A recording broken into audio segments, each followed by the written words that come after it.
करने हैं। और मुझे लगता है कि ये तीनों बड़े सपने जो हमारे आदरणीय प्रधानमंत्री जी ने हमें दिए हैं, इस बिल के माध्यम से वो पूरे होंगे। और मैं अपनी ओर से, खास करके मैं पंजाब की धरती से आया हूँ, पंजाब की वो धरती जिसने हमेशा ही देश के स्पोर्ट्स का गर्व बनाने में सबसे बड़ा योगदान दिया है। मैं पूरे पंजाबियों के तौर से इस बिल का समर्थन करता हूँ। बहुत बहुत धन्यवाद। Thank you. माननीय श्री जयंत चौधरी जी। धन्यवाद सभापति जी।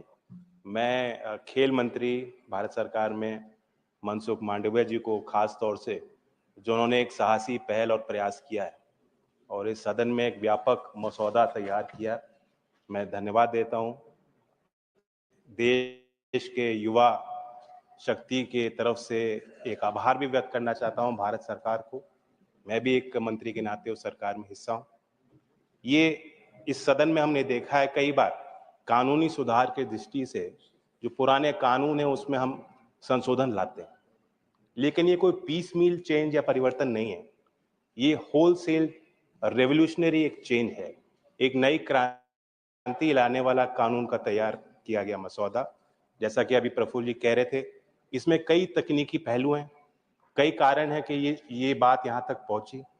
जो एसोसिएशंस में मिस गवर्नेंस हो रहा था, लीगल लॉन्ग स्टैंडिंग इश्यूज चल रहे थे, और जिस कारण से खेल का विकास रुक रहा था, जिस कारण से एक युवा भारत में जो युवा एक सामर्थ्य है, जो प्रतिभा है, टैलेंट है, मेहनत है, वो विश्व पटल पे निखर के नहीं पहुंच पा रही थी, उसमें सुधार लाने के लिए कानून लाया गया है। और मैं मानता हूं कि अब तक कई एसोसिएशन में जो देश का अनुभव रहा है कि वो नेता आधारित एसोसिएशन, कुछ नेताओं के एम्बिशन के इर्द गिर्द रहने वाले संगठन के रूप में उनको आम जनता देखने लगी थी।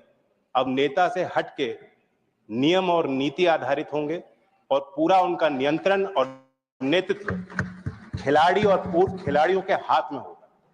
साथ ही जो हमारे पैरा एथलीट्स हैं, जो स्पेशल ओलंपिक्स में भाग लेते हैं, जो हमारी विमेन एथलीट्स से आधी आबादी है, उनके सम्मान में यह कानून का प्रस्ताव लाया गया है।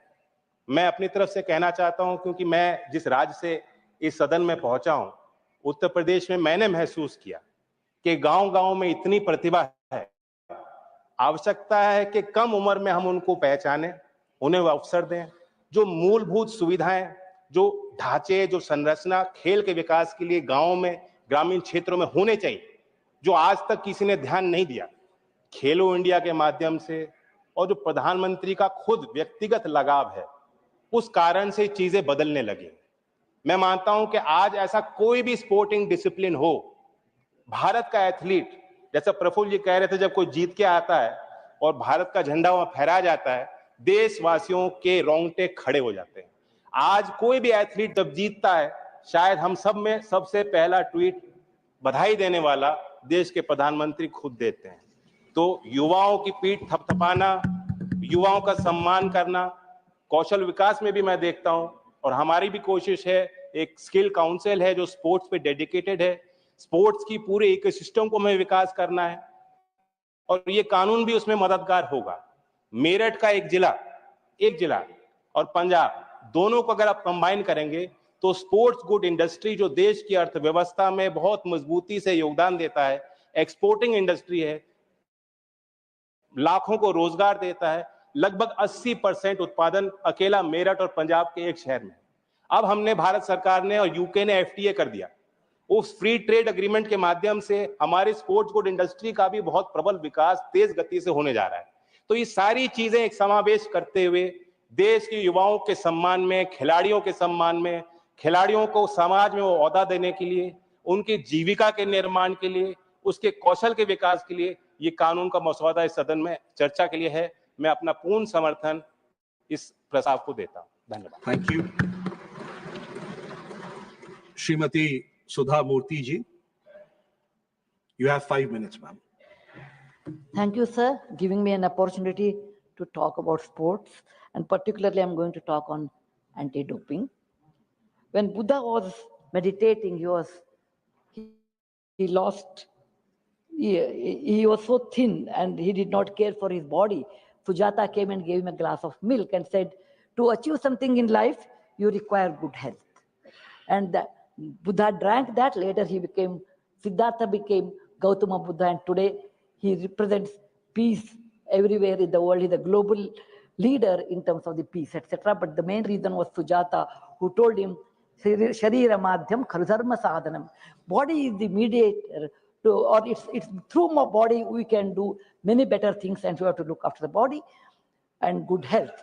India is very fortunate. We have a great majority of the youths are in our country, and the wealth of a youth is good health. So to have a good health, you require to play sports. It is one of the essential thing in life to play outside, for play games. Even in terms of psychology, endorphins will release. So sports plays an important role. I'm extremely happy that our government of India, in the leadership of Mr. Modi and Monsoon ji, our sports minister, is coming with a bill or a law on sports law, which is very, very essential. Now we are in par with other global institutions like WADA, WADA, WADA, and we have NADA, we have lab, our own lab, etc. But this amendment will bring us removing the erroneous part or the less part and making us internationally, globally competitive. I just want to touch one portion in this, that in villages, in rural areas, there is a lot of people, particularly children, who are very good at sports with no connection to the high level or international or even a national level game kind of a facility. Apart from that, they will not even know what is doping, which is my subject today. They won't understand what is doping, what is non-doping. There are many food items they may consume without knowing intentionally or unintentionally, which may result in doping. And once the person is found out he's doped or she's doped, then you know the consequences. They will be barred from the many months or years, depending on that athletes. They will not know this. So I require, along with this bill, we should have actually awareness program, particularly in rural area where our children are bright. And with Khelo India, they are getting a lot of facility to come up to the national level, but making aware of doping, which is a bad habit, and not knowing this, they may land up somewhere else. So these are a few things which I want to tell. There should be an awareness camp, or to tell children what is doping, why they should not do. And second thing, it should be taught in a regional language. It should be taught in a regional language. Third one is we should also give them mental counseling. Number 4 is we should make it mandatory, all these things, so that lot more awareness of doping, and we should not use that. Fifth one is we should also give them what is the best food which doesn't come under doping, and we should not even touch it. So these are the few things if we add to the fantastic bill, which is making us great, our Bharat, internationally equal to anyone, so that we can definitely compete in the Olympics, and hope one day we will also host Olympic Games in our country, and we'll follow these rules.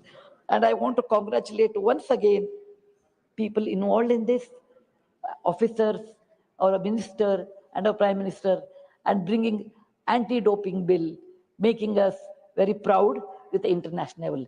Dhanyawad, Jai Hind. Thank you. Manya Shri Kesi Devi said, Chalaji.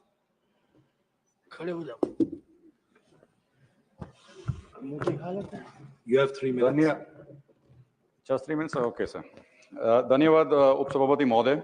महोदय, आपने इस महत्वपूर्ण bill pay बोलने का मुझे मौका दिया है, उसका मैं आपका धन्यवाद करता हूं.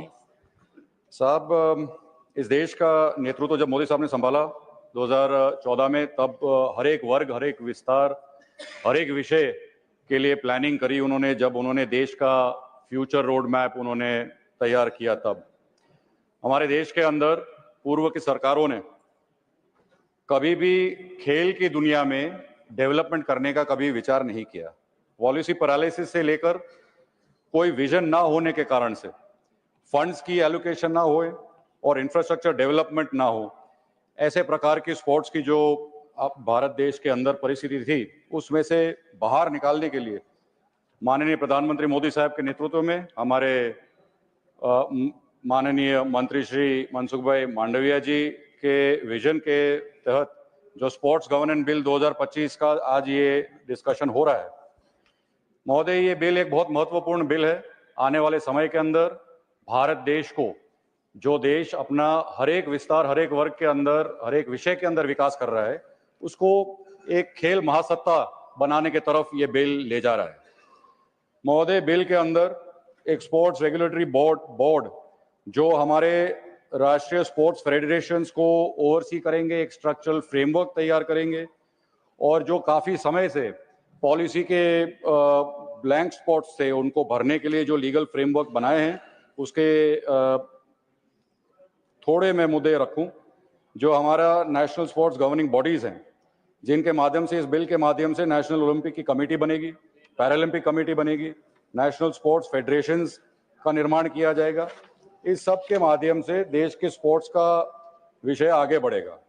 केंद्र सरकार ने एक खेलो भारत नीति के माध्यम से भारत देश को एक स्पोर्ट 2047 तक टॉप 5 नेशंस में लाने का जो रोड मैप रखा है, उसके मूल जो कोई विचार हो तो अंतर्राष्ट्रीय स्तर पर भारत आगे आए, ग्रास रूट लेवल से हमारा टैलेंट स्पॉटिंग हो, वहां से चालू करके मजबूत कोचिंग और ट्रेनिंग सिस्टम्स के माध्यम से हमारे स्पोर्ट्समैन आगे बढ़े, कॉम्पिटिटिव लीग्स में भाग लें, और इंफ्रास्ट्रक्चर जो सरकार बना रही है उसके माध्यम से देश का नाम रोशन करे। स्पोर्ट्स एक इकोनॉमिक ग्रोथ इंजन भी आने वाले समय में बनने जा रहा है। स्पोर्ट्स टूरिज्म हम देख रहे हैं, हमारे यहाँ मेजर इवेंट्स हमारे भारत देश के अंदर पिछले 10 साल के अंदर करने में आए हैं, जैसे कि men's hockey champions trophy, under 17 world cup football, men's hockey world cup, FID chess olympiad, moto GP Bharat. इस प्रकार के इंटरनेशनल लेवल के स्पोर्ट्स के जो हमारे देश के अंदर करने में आए हैं। महोदय, आपने सिर्फ 3 मिनट दिए हैं, इसलिए ज्यादा आपकी पार्टी ज्यादा ना खेलते तो नहीं कहते। महत्वपूर्ण बजट भी दिया गया है मंत्रालय की तरफ से। एक समय में 2014 में जो 1640 करोड़ का बजट था, वो आज 3800 के आसपास का बजट करा गया है। खेलो इंडिया ट्रांसफॉर्मेशन के माध्यम से हजार करोड़ खेलो इंडिया के माध्यम से इस देश के अंदर बहुत सारा इंफ्रास्ट्रक्चर खड़ा कर रहा है। Please conclude. महोदय, सब नाम ना लेते, हमारे देश के अंदर आज घर घर के अंदर सब जानते हैं हमारे ओलंपिक मेडलिस्ट जो भारत का नाम रोशन कर रहे हैं। मैं सबका नाम न लेते हुए एक नाम मैं आज लेना चाहूंगा। हमारे जम्मू कश्मीर विस्तार से एक 18 साल के हमारे world's first female armless archer Shri Sheetal Devi ji, हम सब ने उनको भारत का नाम रोशन करते हुए देखा। ये एक भारत की एक विकास गाथा की एक एग्जाम्पल है महोदय।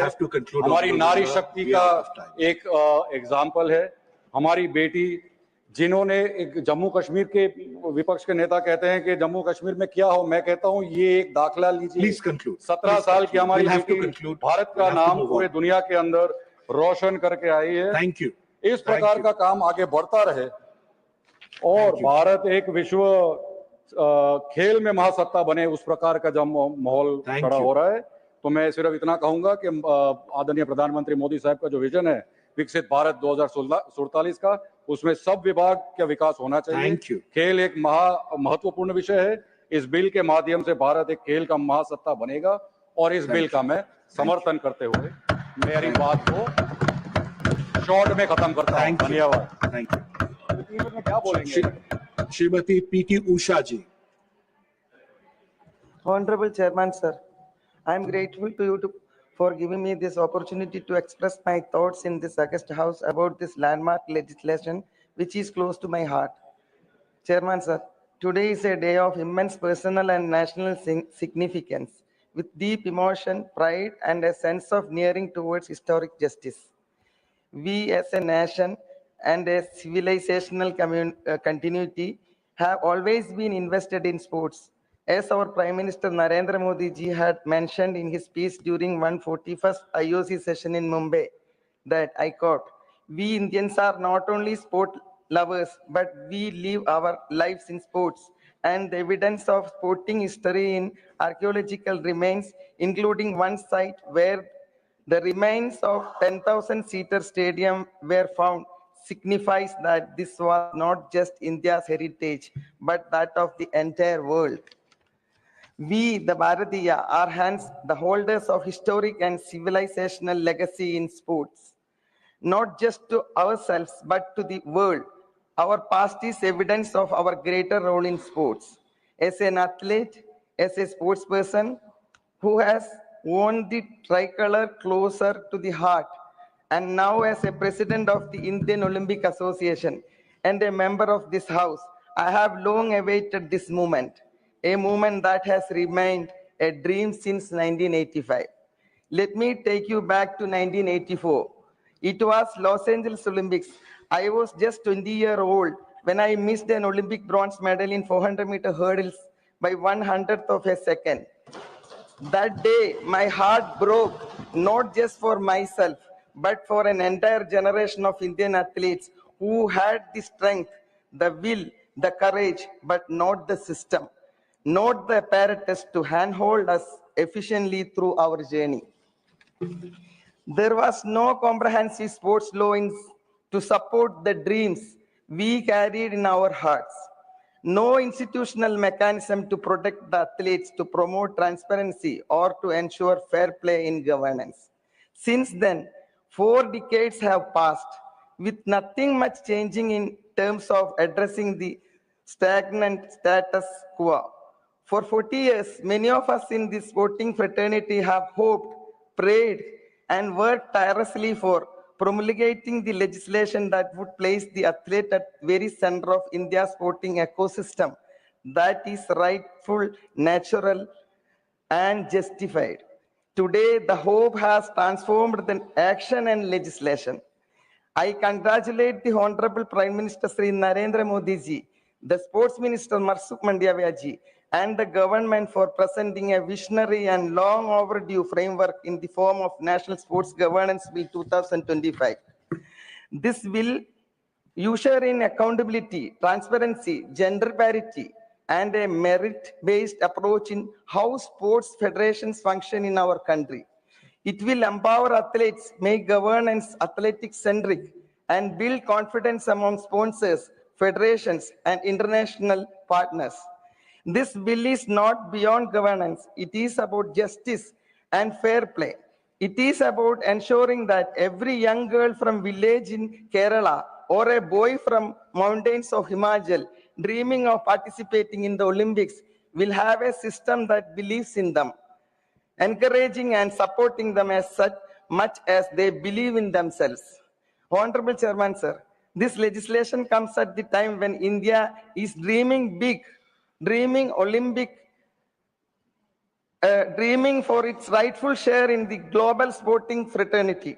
Under the visionary leadership of Honorable Prime Minister Sri Narendra Modi ji, India has set its sightful one hosting in 2036 Olympics. In 1 more minute. Please. I would again quote the Honorable Prime Minister that I quote, sport is not a medium of winning medals, but it is a medium to win people to heart.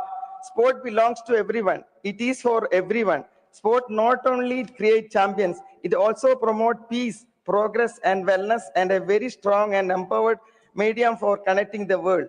For Bharat, this is not just a bid.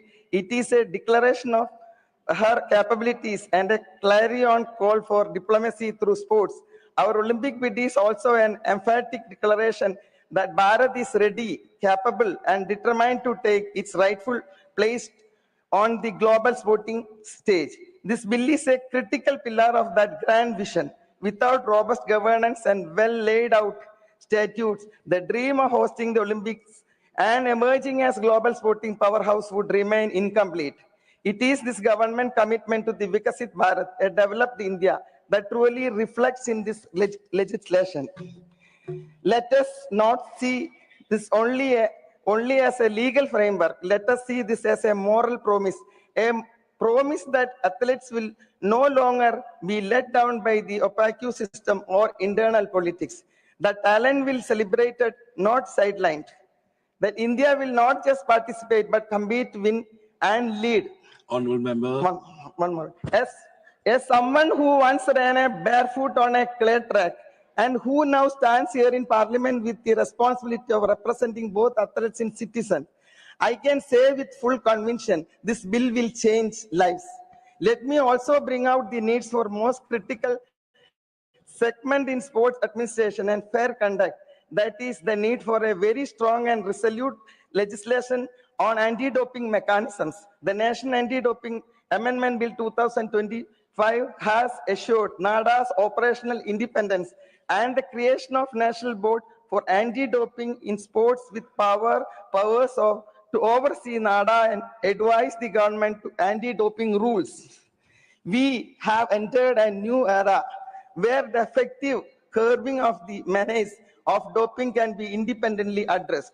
Let me also state that it is through such effective legislation that we can improve our image and evolve as a sporting superpower by bringing in a new culture of clean sport, and our commitment to clean athletics can be achieved by adhering to stringent regulations. I would also like to point out that stringent measures are now taken to ensure dope-free athlete and dope-free Bharat so that our dream of hosting the Olympic is paved smooth by cleaning up the sports sector by the landmark legislations. In Please. conclusion, I thank Honorable Minister Sri Narendra Modi ji and Sri Mansukh Mandavia ji and the Government of India for listening to the voice of the athletes, past and present. I thank my fellow members for overwhelming support this bill has received. And I say to every young athlete watching today, आपका समय आ गया है, your time has come. देश बदल गया है और आपका सपना देश से साकार होगा क्योंकि मोदी सरकार आपका साथ है हर कदम हर मोड़ और हर क्षण पर. I would conclude by saying every young Indian waiting to fulfill their dream to become successful in sports, in athletics, this will illuminate their path with clarity and purpose. The nation stand with you, for you, and because of you. Let this be the beginning of India's sporting golden age and a Khel Krida Amritkal. Jai Hind, Thank Jai you. Bharat. Thank you. Thank you. Dr. Parmar Jashwant Singh Salam Singh. Thank you, Honorable Vice Chairman, sir. I rise to speak on the National Sports Governance Bill 2025, a landmark step in India's journey towards transparent, accountable, and athlete-centric sports governance. Sir, under the visionary leadership of Honorable Prime Minister Sri Narendra Modi ji, the last 11 years have seen a revolution in India's sports ecosystem, from state-of-the-art infrastructure, increased budgetary commitment, and talent grooming from the remotest corners, preparing India for hosting mega events like upcoming Under-20 Athletics Championship and potentially the 2036 Olympics. Sir, why this bill is necessary? The existing National Sports Code of 2011 was only a set of guidelines, not a binding law. Many national sports federations ignored these mandates, delaying elections, excluding sports persons from decision-making, and failing to submit audited accounts. This opened the door to political interference and financial opacity. Sir, we must not forget the painful lessons of the past. In 2012, under the Congress-led government, the Indian Olympic Association was suspended by the International Olympic Committee for violating the Olympic Charter. Indian athletes had to compete under a neutral flag, a moment of deep shame for the nation. Scandals like the 2010 Commonwealth Games further tarnished our global reputation. Sir, the salient features of the bill creates a national sports board to oversee governance of all recognized sports bodies, including the BCCI for the first time, ensuring uniformity, transparency, and accountability. It empowers the board to suspend or derecognize anybody that fails to publish audited accounts, misuse public funds, or neglect timely elections. Importantly, Section 115(2) designates recognized sports organizations as a public authorities under the RTI Act 2005, enabling citizens to hold them accountable. Sir, the bill mandates every national sports federation to form the athletes committee so that the sports persons have a legitimate voice in governance with the representation on executive committees. Another historic feature is the establishment of a national sports tribunal to swiftly resolve sports disputes, clearing nearly 350 pending cases from our courts and building a robust body of sports jurisprudence in India. In conclusion, the bill is not just about rules and structures, it is about protecting our athletes, restoring public trust, and positioning India as a global sports powerhouse. I wholeheartedly support this timely and far-sighted legislation, and I also congratulate our Prime Minister, sir, and Sports Minister, sir, and I urge the House to pass it with unanimity for the future of Indian sports. Thank you, sir. Thank you. Shri Sana Satish Babu. Thank you, Vice Chairman, sir. Sir, I stand here to support the National Sports Governance Bill 2025. On behalf of Telugudesam Party, on behalf of my Honorable Chief Minister Nara Chandrababu Naidu garu, we are supporting this bill. Who is Nara Chandrababu Naidu garu, in his leadership, we formed the Sports Policy 2429, which is placed in Andhra Pradesh. As a sportsman, myself as the Secretary of Andhra Cricket Association, I know the real champions are made at grassroots. This bill is a big step towards building the complete system from finding talent in rural villages to ensuring the fair governance and athletic care. Sir, this landmark bill is a game changer for Indian sports, giving a clear legal framework to run National Sports Federation with a honesty, fairness, and transparency. For the first time, athletic protection at the center. With safe sports rules, quick grievances systems, and fair selection process. Sir, this establishing the National Sports Tribunal in this bill is modeled at the world-class famous court of arbitration of sport. It gives resolve the disputes smoothly and fairly. And one more thing, sir, this age limits and between 25 to 70, it will give the balance, the youth and experience in the governance. It's good for the governing councils, sir. Through the national panel electoral officers, the election cleanness of the elections of the body with these electoral officers is going, the clean governance will come in this thing, sir. Sir, as per the clause 30 of this bill, empowering the center to adopt the international best practices, preferably aligned with our state roadmaps under the Honorable CM Nana Chandrababu Naidu garu, from hosting the national events, improving the rural facilities, and integrated artificial intelligence and data analytics in the athletic training, sir. Sir, so here I mentioned about my parent body, BCCI. This is a clear benchmark for all the sport bodies can follow this model of Excel. As this is the most successful example for the sports governing and management. Since 2019, has grown in professionalism and global respect. With the cricket returning to the Olympics in 2028, India has been golden chance to shine this world, sir.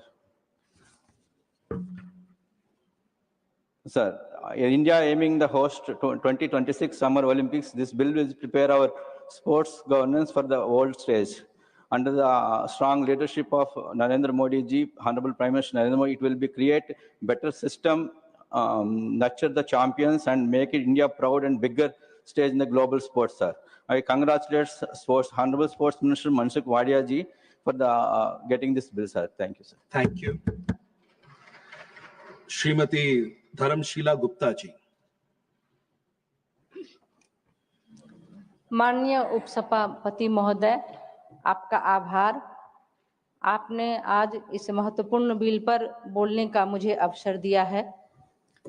आज जब मैं राष्ट्रीय खेल सुशासन विधेयक 2025 पर चर्चा के लिए खड़ी हूं, तो मुझे गर्व है कि यह विधेयक हमारे देश के खेल इतिहास में एक नए युग की शुरुआत करने जा रहा है। मैं माननीय प्रधानमंत्री जी के प्रति आभार व्यक्त करना चाहती हूं कि यह बिल आधी आबादी के सम्मान में लाया गया है। मैं माननीय खेल मंत्री आदरणीय मनसुख मांडविया जी के प्रति भी आभार व्यक्त करना चाहती हूं कि उनके प्रयास से यह बिल लाया गया है और उन्होंने अपने संबोधन में कहा है कि स्पोर्ट्स नेशन कमीशन में 4 महिला प्रतिनिधि भी रहेंगी। यह केवल खेलों के प्रशासनिक सुधार का प्रयास नहीं है, बल्कि यह एक ऐसी व्यवस्था की स्थापना का संकल्प है जिसमें पारदर्शिता, जवाबदेही और नैतिकता सर्वोच्च हो। इस विधेयक के माध्यम से खिलाड़ियों के अधिकारों की रक्षा, खेल के विकास का स्पष्ट रोड मैप और शिकायतों के समयबद्ध समाधान की ठोस व्यवस्था सुनिश्चित होंगी। माननीय प्रधानमंत्री श्री नरेंद्र मोदी जी के नेतृत्व में बीते वर्षों में खेलों का स्वरूप ही बदल गया है। पूर्व की सरकार ने खेल पर कोई ध्यान नहीं दिया था और युवाओं की प्रतिभा को आगे बढ़ने नहीं दिया था, लेकिन आज खेल केवल मनोरंजन का माध्यम नहीं, बल्कि राष्ट्र निर्माण का एक सशक्त साधन बन चुके हैं। खेलो इंडिया ने गांव-गांव में खेल की संस्कृति को पुनर्जीवित किया। टारगेट ओलंपिक पोडियम स्कीम ने खिलाड़ियों को विश्व स्तरीय प्रशिक्षण और संसाधन उपलब्ध कराए और फिट इंडिया मूवमेंट ने पूरे देश को स्वास्थ्य और खेल के महत्व के प्रति जागरूक किया। टोक्यो ओलंपिक और पैरा ओलंपिक में भारत का अब तक का सर्वश्रेष्ठ प्रदर्शन, एशियाई खेलों और कॉमनवेल्थ में लगातार बढ़ता पदक संख्या, यह सब इस सरकार की दूरदर्शी नीतियों और खिलाड़ियों के प्रति प्रतिबद्धता का प्रमाण है। यह माननीय प्रधानमंत्री आदरणीय मोदी जी की सोच है कि एक महिला सांसद होने के नाते मैं यह भली भांति समझती हूँ कि खेलों में महिलाओं की भागीदारी और सुरक्षित माहौल कितना महत्वपूर्ण है। यह विधेयक हर खिलाड़ी, चाहे वह पुरुष हो या महिला हो, को समान अवसर और निष्पक्ष व्यवस्था का भरोसा देता है। यह सुनिश्चित करेगा कि खेलों में केवल प्रतिभा और मेहनत का मूल्यांकन हो, न कि किसी अन्य आधार पर भेदभाव। आज हमारे देश में खेल महज एक प्रतियोगिता नहीं, बल्कि सामाजिक परिवर्तन का माध्यम बन रहे हैं। इस विधेयक के जरिए हम न केवल खेलों में सुशासन की नई परंपरा स्थापित करेंगे, बल्कि एक ऐसी पीढ़ी तैयार करेंगे जो अनुशासन, ईमानदारी और देशभक्ति को जीवन के हर क्षेत्र में अपनाएगी। Thank you. मैं पूरे विश्वास के साथ कहती हूं कि राष्ट्रीय खेल सुशासन विधेयक 2025 भारत को खेल महाशक्ति बनाने की दिशा में एक निर्णायक कदम है और आने वाले वर्षों में हमारे देश की खेल प्रतिभाओं को विश्व के शिखर तक पहुंचाएगा। इसलिए मैं इस विधेयक का पूर्ण समर्थन करती हूँ। धन्यवाद। Thank you.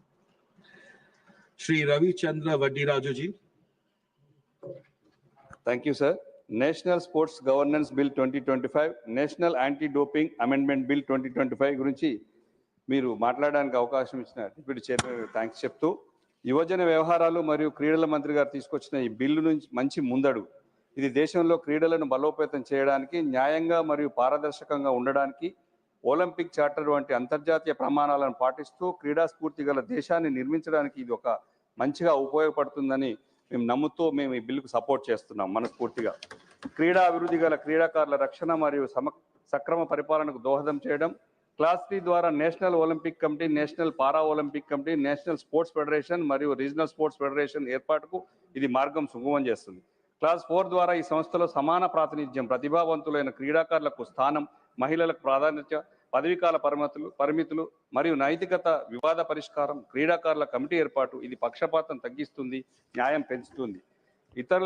క్లాస్ 6 ద్వారా ఇతరులను రక్షించే సేఫ్ స్పోర్ట్స్ పాలసీ అమలు చేయడం, క్లాస్ 12 ద్వారా కోడ్ ఆఫ్ ఎథిక్స్ తప్పనిసరి, క్లాస్ 13 ద్వారా ఫిర్యాదు పరిష్కార సమస్యలు, క్లాస్ 17 ద్వారా మాజీ సుప్రీంకోర్టు న్యాయమూర్తి లేదా హైకోర్టు న్యాయమూర్తి ద్వారా నేషనల్ స్పోర్ట్స్ ట్రిబ్యునల్ ఏర్పడుతుంది. క్లాస్ 16 ద్వారా క్రీడా సంఘాల ఎన్నికలు న్యాయంగా జరగడానికి ఎలక్షన్ ప్యానెల్ ఏర్పడుతుంది. క్లాస్ 14 ద్వారా గుర్తింపు పొందిన సంస్థలకే ప్రభుత్వ నిధులు అందుతాయి. గౌరవ తెలంగాణ కేసీఆర్ తొలి ముఖ్యమంత్రి గారు గత 10 ఏళ్లలో దాదాపు 300 నుంచి 400 కోట్లు క్రీడలకు ఖర్చు పెట్టి 119 నియోజకవర్గాల్లో అనేక స్టేడియాలు నిర్మించి దాదాపు 36 స్టేడియాలు కంప్లీట్ చేయడం జరుగుతుంది. 33 జిల్లాల్లో కూడా ప్రతి ఇండోర్ స్టేడియాలు నిర్మించడం జరిగింది. తెలంగాణ ఉదాహరణకు 50 మంది ఒలింపియన్లను పుల్లెల గోపిచంద్, సానియా మిర్జా, నైనా సెహ్వాల్, పివి సింధు వంటి స్టార్లను తయారు చేశారు. మహమ్మద్ సిరాజుద్దీన్ కూడా, ఇషాన్ సింగ్ షూటర్ చాలా గొప్పగా, నిఖిత్ జరీనా కూడా 2 సార్లు gold medal, boxer world championship, Commonwealth గేమ్లో, ఆసియన్ గేమ్లో కూడా ఛాంపియన్ చేసిన తెలంగాణ. మహబూబాద్ మా సొంత జిల్లా అయినటువంటి మహబూబాద్లో సాధుల మేఘన 25 మీటర్స్ రైఫిల్ స్పోర్ట్స్ పిస్టల్ కూడా ఒకసారి junior Asian championship, junior world కప్లో గోల్డ్ మెడల్. శ్రీజ ఆకుల అనేక మంది పిల్లల్ని గొప్పగా అభివృద్ధి చేసినటువంటి సమయం నిధులు కేటాయించడం జరిగింది కేసీఆర్ గారు. హాకీ స్టేడియంలో ఆధునిక సౌకర్యాలు లేక పాత పరికరాలు ఉన్నాయి. హాకీ, ఫుట్బాల్, బాస్కెట్బాల్, ఈత కొలలు తగినంత స్విమ్మింగ్ కోచింగ్స్ లేవు. దేశ బడ్జెట్లో 2161 కోట్ల రూపాయలు కేటాయిస్తే తెలంగాణకు 17 కోట్లు మాత్రమే కేటాయించారు. తక్కువ క్రీడాకారులను సప్లై చేసేటువంటి గుజరాత్, ఉత్తరప్రదేశ్కు 40% నిధులు ఇస్తే కేవలం 17 కోట్లు మాత్రమే తెలంగాణకు ఇవ్వడం జరిగింది. ఇంకా ఇది డోపింగ్ గురించి మాట్లాడాలంటే పరీక్షా సదుపాయాల్లో తెలంగాణలో అసలు డోపింగ్కు ఏమేమి నిషేధిత పదార్థాలు తెలియజేయాలి తెలంగాణ భాషలలో. తెలంగాణ డోప్ పరీక్షల కోసం ఇతర రాష్ట్రాల ల్యాబ్లపై ఆధారపడాల్సి వస్తుంది టెస్టింగ్ కోసం. గ్రాస్ రూట్ అవసరాలు కూడా చాలా తీర్చాలి సరైన పోషకాహారం ఇస్తూ. కొన్ని సూచనలు: గ్రామీణ మరియు అర్బన్ ప్రాంతాల్లో తెలుగు మరియు స్థానిక భాషల్లో అవగాహన కార్యక్రమాలు నిర్వహించాలి. హైదరాబాద్ వాడా అగ్రిమెంటేషన్ పొందిన డోప్ టెస్టింగ్ ల్యాబ్ ఏర్పాటు చేయాలి. యువ క్రీడాకారులకు పోషకాహారం, వైద్య సహాయం మరియు శిక్షణ మద్దతు ఇవ్వాలి. నాడా మరియు వనరులు శిక్షణ పొందిన సిబ్బంది అందించాలి. ఇది డోపింగ్ వ్యవహారంలో ఇప్పుడు పెట్టినటువంటి బిల్లు కానీ, ఈ బిల్లు ఒక మంచిది.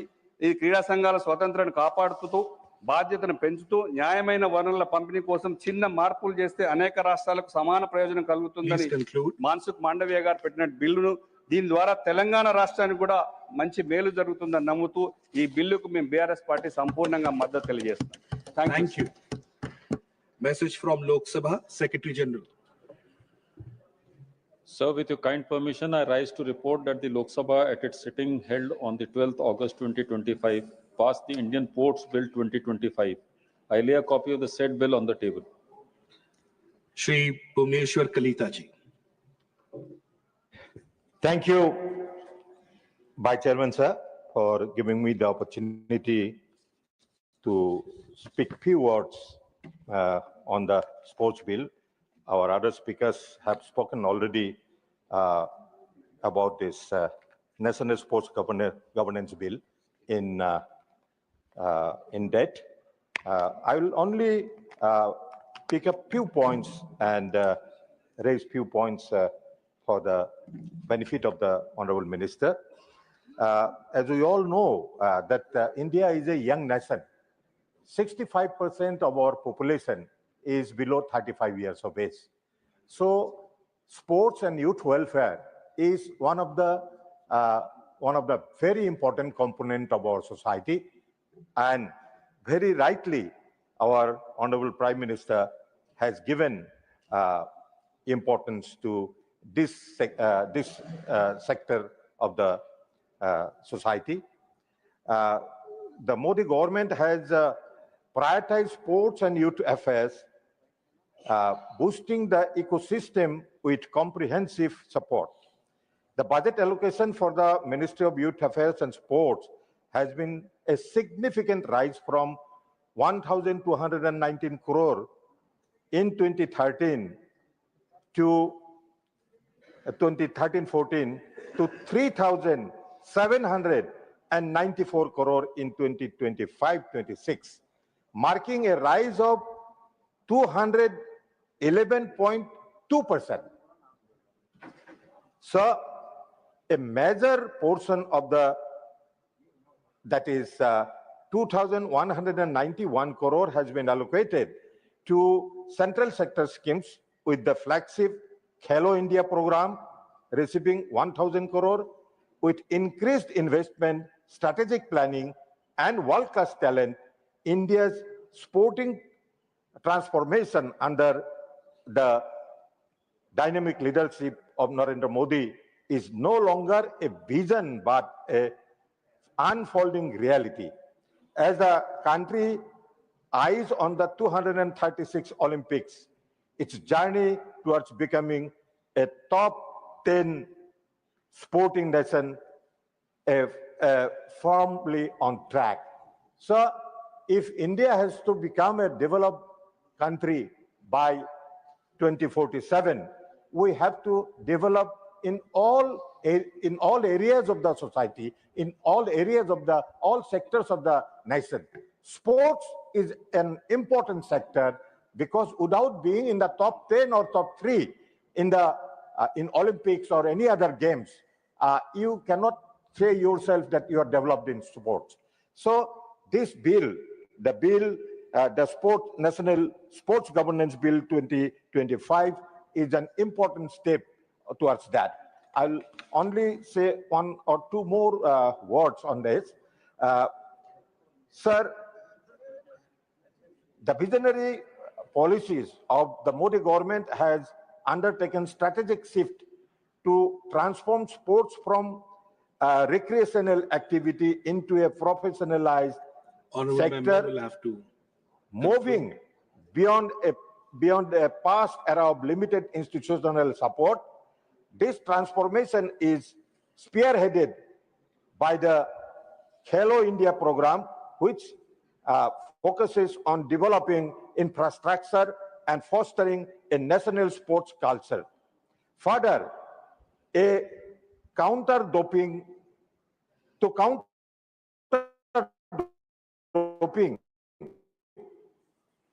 whose cause is level of weakness awareness presents a major obstacle to fair competition. Khelo Bharat Niti 2025 was introduced as an educational policy designed to inform future athletes about doping risks and prevent inadvertent doping. The policy is complemented by legislative effort through this 2025 bill, which will provide robust legal framework to support the anti-doping initiatives. So, thank you. Here is a case I want to exemplify here, because it is not the allopathic medicines alone which the athletes take. They take Ayurvedic medicines also, because it depends on the course. In coaching, if the coach gives a proper medicine which doesn't amount to doping, the doping will reduce. So it is very important that in coaching and the coaches, the awareness should be made, and the awareness will be automatically made to the athletes. Thank you very much. Thank you. Shrimati Seema Dwivedi ji. उपसभापति महोदय, आज आपने राष्ट्रीय खेल प्रशासन विधेयक 2025 पर मुझे बोलने का अवसर दिया, इसके लिए मैं आपके प्रति बहुत आभारी हूं। महोदय, यह विधेयक महिलाओं के सम्मान का विधेयक है, महिलाओं को आगे बराबरी करने का विधेयक है और युवाओं के उत्थान का विधेयक है। महोदय, खेल एक ऐसी चीज है जिसके माध्यम से हम अपने व्यक्तिगत प्रयास को दिखाने का काम करते हैं। खेल का प्रांगण चाहे कोई भी खेल हो, वहां पर जब खिलाड़ी खेलता है, जब कोई हमारा प्लेयर खेलता है, तो वहां पर उसकी अपनी व्यक्तिगत प्रतिभा दिखती है कि फला की प्रतिभा क्या है। मैं बहुत आभारी हूँ श्रद्धेय प्रधानमंत्री जी के प्रति, जिन्होंने खेल का बजट दूना किया। माननीय मंत्री जी के बहुत आभारी हूँ, उनके प्रति मेरा बहुत आभार है कि आपने खेल जगत में कुछ नया करने के बारे में सोचा। आज महोदय मैं ये आपके सामने कहना चाहूंगी कि जो हमारा खेल विधेयक है ये बहुत सारी खामियों को दूर करने वाला विधेयक है। आपको याद होगा जब राष्ट्रमंडल खेल घोटाला हुआ था, इनके चेयरमैन सुरेश कलमाड़ी जी थे। आज मेरे सामने के साथी नहीं बैठे यहाँ पर, अगर वो होते तो मैं इसके बारे में विस्तार से चर्चा करती। 2014 के बाद लगातार खेलों के बारे में हमारे प्रधानमंत्री जी ने सोचा, और ये सोच ऊपर से नहीं बल्कि गांव से लेकर के आए। गांव से खिलाड़ी को कैसे पैदा किया जाए, उनका कैसे उत्थान किया जाए। इन 2014 से लेकर के आज 2025 तक किसी प्रकार का कोई घोटाला न होने के बावजूद भी आज जब ओलंपिक में चाहे कोई भी जब हमको मेडल प्राप्त होता है, उसमें भारत का स्थान बड़े अच्छे शब्दों में पाया जाता है। पहले मैं पीटी उषा जी यहाँ पर बैठी, ये इनको हम लोग उड़न परी कहा करते थे, और पीटी उषा जी का चयन राज्यसभा में इस बात को दर्शाता है कि प्रधानमंत्री जी ने खेलों के बारे में कितनी उनकी बड़ी कल्पना है। वो चाहते हैं कि पीटी उषा जैसी हमारी बहुत सी बेटियां इस खेल के मैदान में अपना आगे बढ़ें। महोदय मैं आपसे ये कहना चाहूंगी कि जब आदमी मैदान में खेलने के लिए जाता है तो ये सोचता है कि हम अपने कितना अच्छा अपने को प्रदर्शन करके दिखाएं। लेकिन पहले क्या होता था महोदय, पहले क्या होता था, खेल में जो हमारे खिलाड़ी होते थे उनका चयन उनकी योग्यता के आधार पर नहीं होता था। खिलाड़ी का चयन उसकी योग्यता के आधार पर न होकर के उसका चयन सोर्स के आधार पर होता था। जब आप सोर्स से किसी चीज को लाओगे तो वो उतनी अच्छा रिस्पांस नहीं कर पाएगा जितना उसको करना चाहिए। महोदय ये प्रश्न उठ सकता है कि ये खेल विधेयक है क्या। इस खेल विधेयक के बारे में बताना चाहती हूँ। यह खेल विधेयक खेल निकायों में निष्पक्ष, नैतिक और पारदर्शी कार्यान्वयन सुनिश्चित करता है। महोदय खिलाड़ियों के अधिकारों का और कल्याण की रक्षा करता है। भारत में खेलों का संवर्धन और विकास करता है। खेलों में उत्पन्न विवादों और शिकायतों के समाधान के लिए स्पष्ट नियम निर्धारित करता है। और महोदय भारतीय खेल प्रशासन को ओलंपिक और पैरालंपिक चार्टर जैसे वैश्विक मानकों के अनुरूप बनाता है। महोदय अब हम ये भी पूछ सकते हैं कि इस विधेयक की आवश्यकता क्या है। महोदय इस विधेयक की आवश्यकता क्या मैं बताना चाहती हूँ। अत्यधिक अदालती मामले के बारे में 350 से अधिक अदालती मामले और NSF चुनाव पर लगातार रोक लगाए जाने के कारण खेल निकायों के सुचारू संचालन में समस्या उत्पन्न हो रही है। इसके लिए महोदय ये बहुत जरूरी था। और महोदय NSF में पारदर्शिता और जवाबदेही के मामले, खेल प्रसंगों और धनराशियों और पदों के दुरुपयोग, एथलीटों के उत्पीड़न आदि जैसी समस्याओं का सामना करना पड़ता है। महोदय आखिरी बात मैं कहना चाहती हूँ, प्रशासन में महिलाओं का सीमित प्रतिनिधित्व, महिलाओं को निर्णय लेने का पर्याप्त अधिकार नहीं मिलता है, जबकि महिला एथलीटों की संख्या अब कुल एथलीटों के लगभग आधा है। महोदय 1 मिनट का अगर समय और मिल जाता तो मैं कुछ और बात करना चाहती हूँ। महोदय मैं अंत में यही कहना चाहूंगी, यह विधेयक का मैं बहुत समर्थन करती हूँ, महिला जगत की तरफ समर्थन करती हूँ। भारत देश एक युवाओं का देश है और युवाओं की तरफ से मैं समर्थन करती हूँ। और मैं इस बात का समर्थन इससे भी मैं करना चाहती हूँ, ये जो हमारा खेल विधेयक आया है ये तमाम कमियों को दूर करने वाला विधेयक है। मैं इस विधेयक के माध्यम से श्रद्धेय प्रधानमंत्री जी के प्रति आभार व्यक्त करना चाहेंगे और माननीय मंत्री जी को धन्यवाद देना चाहेंगे। Thank you. Shri Dhananjay Bhimrao Mahadik ji 3 minutes. धन्यवाद उपसभापति जी, आपने मुझे the national sports governance bill 2025 और the national anti doping amendment bill 2025 पर बोलने का मौका दिया। मैं हमारे विजनरी प्रधानमंत्री आदरणीय मोदी जी का, हमारे खेल मंत्री मनसुख भाई मांडविया जी का और हमारे राज्य के खेल मंत्री रक्षा खड़से जी का अभिनंदन करता हूं कि ये विधेयक लेके आए। सर 2014 के बाद हमारे देश में खेल की स्थिति में बहुत सुधार आया है। हमारे प्रधानमंत्री जी के लीडरशिप में जो नीतियां बनी है उससे निश्चित ही हमारे देश में ओलंपिक के मेडल्स तो बड़े हैं, लेकिन और व्यापक काम खिलाड़ियों के लिए करने की जरूरत है।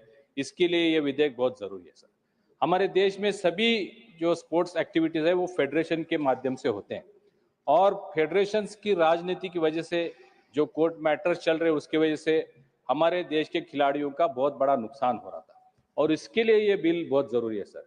इस बिल का सबसे महत्वपूर्ण अंग ये है कि इसमें राष्ट्रीय खेल बोर्ड का गठन किया गया है, नेशनल स्पोर्ट्स बोर्ड।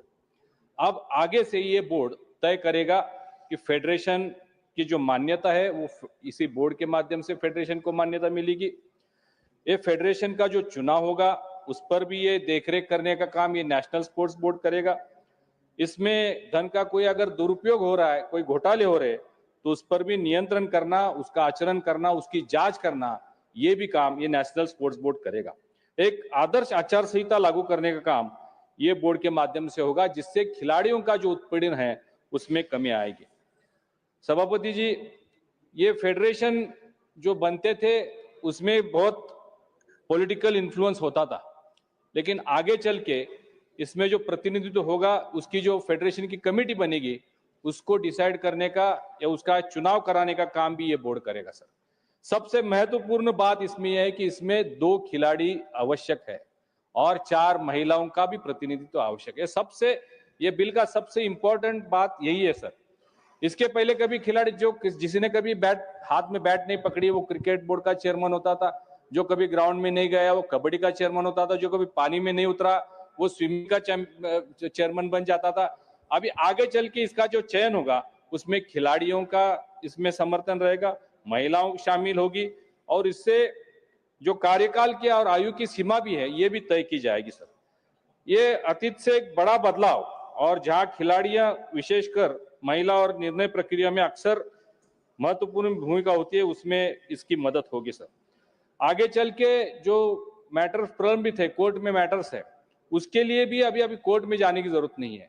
ये बोर्ड के पास जो भी प्रलंबित ये कोर्ट की बातें हैं, वो अदालत की बातें हैं, वो अभी बोर्ड के पास जाएंगी और इसका निर्णय भी ये बोर्ड लेगा। विधायक राष्ट्रीय खेल न्यायाधिकरण की स्थापना करता है, जिससे अध्यक्षता सेवानिवृत्त सर्वोच्च न्यायालय के न्यायाधीश होंगे, जिसकी वजह से इसमें बहुत बड़ी पारदर्शिता होगी और मुख्य न्यायाधीश करेंगे, और जिसका लंबित मामलों में त्वरित फैसले होने में मदद होगी सर।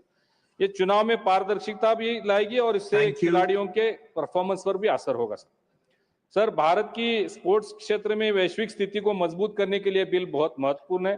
सर मैं आधा मिनट लूंगा सर। भारत में 2036 ओलंपिक की बोली लगाने के और अन्य बड़े आयोजनों की मेजबानी की तैयारी कर रहा है। इससे यह विधेयक हमारे खेल शासन को वैश्विक मानकों और ओलंपिक चार्टर के अनुरूप लाता है सर। मैं समय समाप्त हो रहा है, मैं एक रिक्वेस्ट माननीय मंत्री जी को करना चाहूंगा। हमारे यहाँ पे खेलो इंडिया की जो योजना बनी थी, जिससे हजारों लाखों बच्चे एक खेल क्षेत्र में आए। सामान्य परिवार से बच्चे आते हैं जिनको आर्थिक शक्ति नहीं होती है, लेकिन केंद्र सरकार के खेलो इंडिया की वजह से उनको अच्छी आर्थिक स्थिति बनती है, जिससे वजह से बच्चे और आकर्षित होते हैं। मैं माननीय मंत्री से आग्रह करूंगा कि इसको और कायम किया जाए, और साथ ही में जिसकी बात उन्होंने की कि खेलो भारत नीति जो ला रहे हैं, उससे भी एक बहुत बड़ा परिवर्तन और बदलाव क्षेत्र में आएगा। तो मैं पूरी तरह से ये दोनों बिलों का समर्थन करता हूं। धन्यवाद। Thank you. श्रीमती माया नरोलिया जी। धन्यवाद उपसभापति महोदय जी, आपने इस महत्वपूर्ण बिल पर मुझे बोलने का अवसर प्रदान किया। राष्ट्रीय खेल शासन विधेयक 2025 एवं राष्ट्रीय डोपिंग रोधी विधेयक 2025, यह बिल खेल ढांचे को पारदर्शी, जवाबदेह और खिलाड़ी केंद्रित बनाने की दिशा में एक क्रांतिकारी कदम है। मैं इस बिल का समर्थन करती हूं, और इस विधेयक के माध्यम से ये समावेशी ये जो बिल है प्रत्येक राष्ट्रीय खेल फेडरेशन में, जिसमें BCCI भी शामिल है, 15 सदस्यीय कार्यकारी समिति में कम से कम 2 विशिष्ट खिलाड़ी और 4 महिला अनिवार्य होंगी। हम प्रधानमंत्री नरेंद्र मोदी जी का बहुत बहुत अभिनंदन करते हैं, बहुत बहुत सराहना करती हूँ। कोई चलता पद चिन्हों पर कोई पद चिन्ह बनाता है वही सूरमा इस जग में दुनिया में पूजा जाता है, दुनिया में पूजा जाता है। मैं प्रधानमंत्री श्रीमान नरेंद्र मोदी जी और केंद्रीय खेल मंत्री सम्माननीय मनसुख मांडविया जी के दूरदर्शी नेतृत्व की सराहना करती हूँ, जिन्होंने हितधारकों और वैश्विक मानकों के साथ विचार विमर्श कर इस खिलाड़ी केंद्रित विधेयक को तैयार किया। यह केवल एक कानून नहीं बल्कि प्रत्येक युवा खिलाड़ी के लिए एक वादा है जो खेलो इंडिया जैसे कार्यक्रमों से प्रेरित होकर भारत को गौरवान्वित करेगा। यह विधेयक हमारी प्रमुख योजनाओं जैसे खेलो इंडिया जो जमीनी स्तर पर प्रतिभाओं को पोषित करता है, फिट इंडिया मूवमेंट जो राष्ट्रव्यापी फिटनेस को प्रोत्साहित करता है और target Olympic podium scheme TOPS जो वैश्विक मंच पर खिलाड़ियों को तैयार करता है के साथ तालमेल बिठाता है। यह 2028 ओलंपिक में क्रिकेट की वापसी के लिए भी एक महत्वपूर्ण है जिसमें VCCI को जवाबदेही के दायरे में लाया गया है। मैं इस विधेयक की प्रमुख विशेषताओं के कुछ संक्षिप्त पहलू यहाँ पर प्रस्तुत करूंगी। पहला, यह महत्वपूर्ण संस्थानों की स्थापना करता है। राष्ट्रीय खेल बोर्ड जो फेडरेशनों को पारदर्शिता के साथ नियंत्रित करेगा। राष्ट्रीय खेल अधिकरण NST जो एक प्रतिष्ठित न्यायाधीश के नेतृत्व में 350 से अधिक लंबित अदालती मामलों को शीघ्र हल करेगा और राष्ट्रीय खेल निर्वाचन पैनल जो निष्पक्ष और समयबद्ध चुनाव सुनिश्चित करेगा जिससे पुराने नेतृत्व का एकाधिकार समाप्त होगा।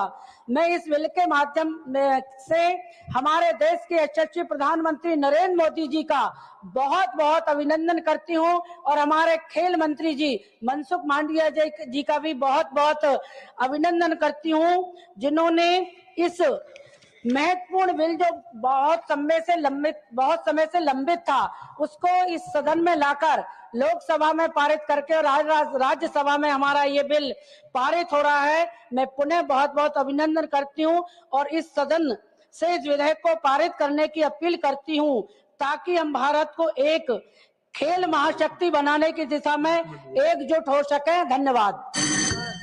Thank you. Dr. Monsoon Mandviya to reply the discussion.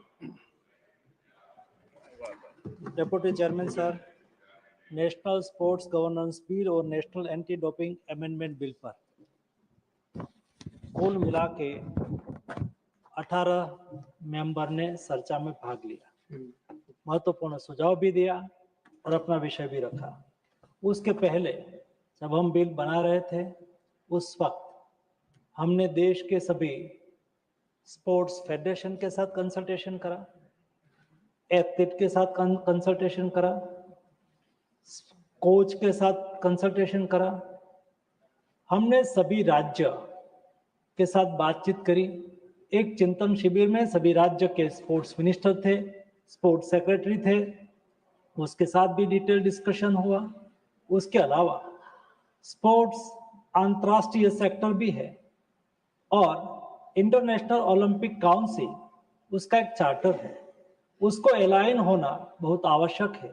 इसलिए इस बिल के लिए हमने इंटरनेशनल ओलंपिक काउंसिल से भी बात करी, हमने भारत के ओलंपिक एसोसिएशन से भी बात करी, हमने फीफा फेडरेशन से भी बात करी ताकि एक कॉम्प्रिहेंसिव और वर्ल्ड में बेस्ट जो 2-3 कंट्री का लो है इस टाइप का बिल तैयार करने के लिए हमने एक्सरसाइज करी थी। उसके अलावा हमने बिल को पब्लिक कंसल्टेशन में रखा। 600 से अधिक उसमें सुझाव आए। उसमें जो महत्वपूर्ण सुझाव था वो हमारे बिल को दुरुस्त करने के लिए उसकी महत्वपूर्ण भूमिका रही।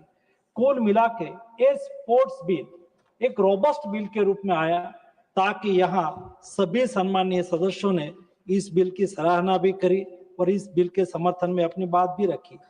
ये बिल से लद्दाख से लेके तमिलनाडु तक, गुजरात से लेके कोहिमा तक स्पोर्ट्स को ग्राउंड से ग्लोरी तक ले जाने का हमारा सपना अवश्य साकार होगा। यहाँ अच्छी तरह से बात रखी गई हमारे अयोध्या रामी रेड्डी जी ने कि हमारे देश में एक बहुत डाइवर्सिटी है। यहाँ हमारे ट्राइबल बच्चे हैं जिसमें क्षमता है, आर्चरी उसका नॉलेज है, आर्चरी उसकी टैलेंट है। ऐसे हमारे देश के ट्राइबल युवाओं को भी अपॉर्चुनिटी मिले।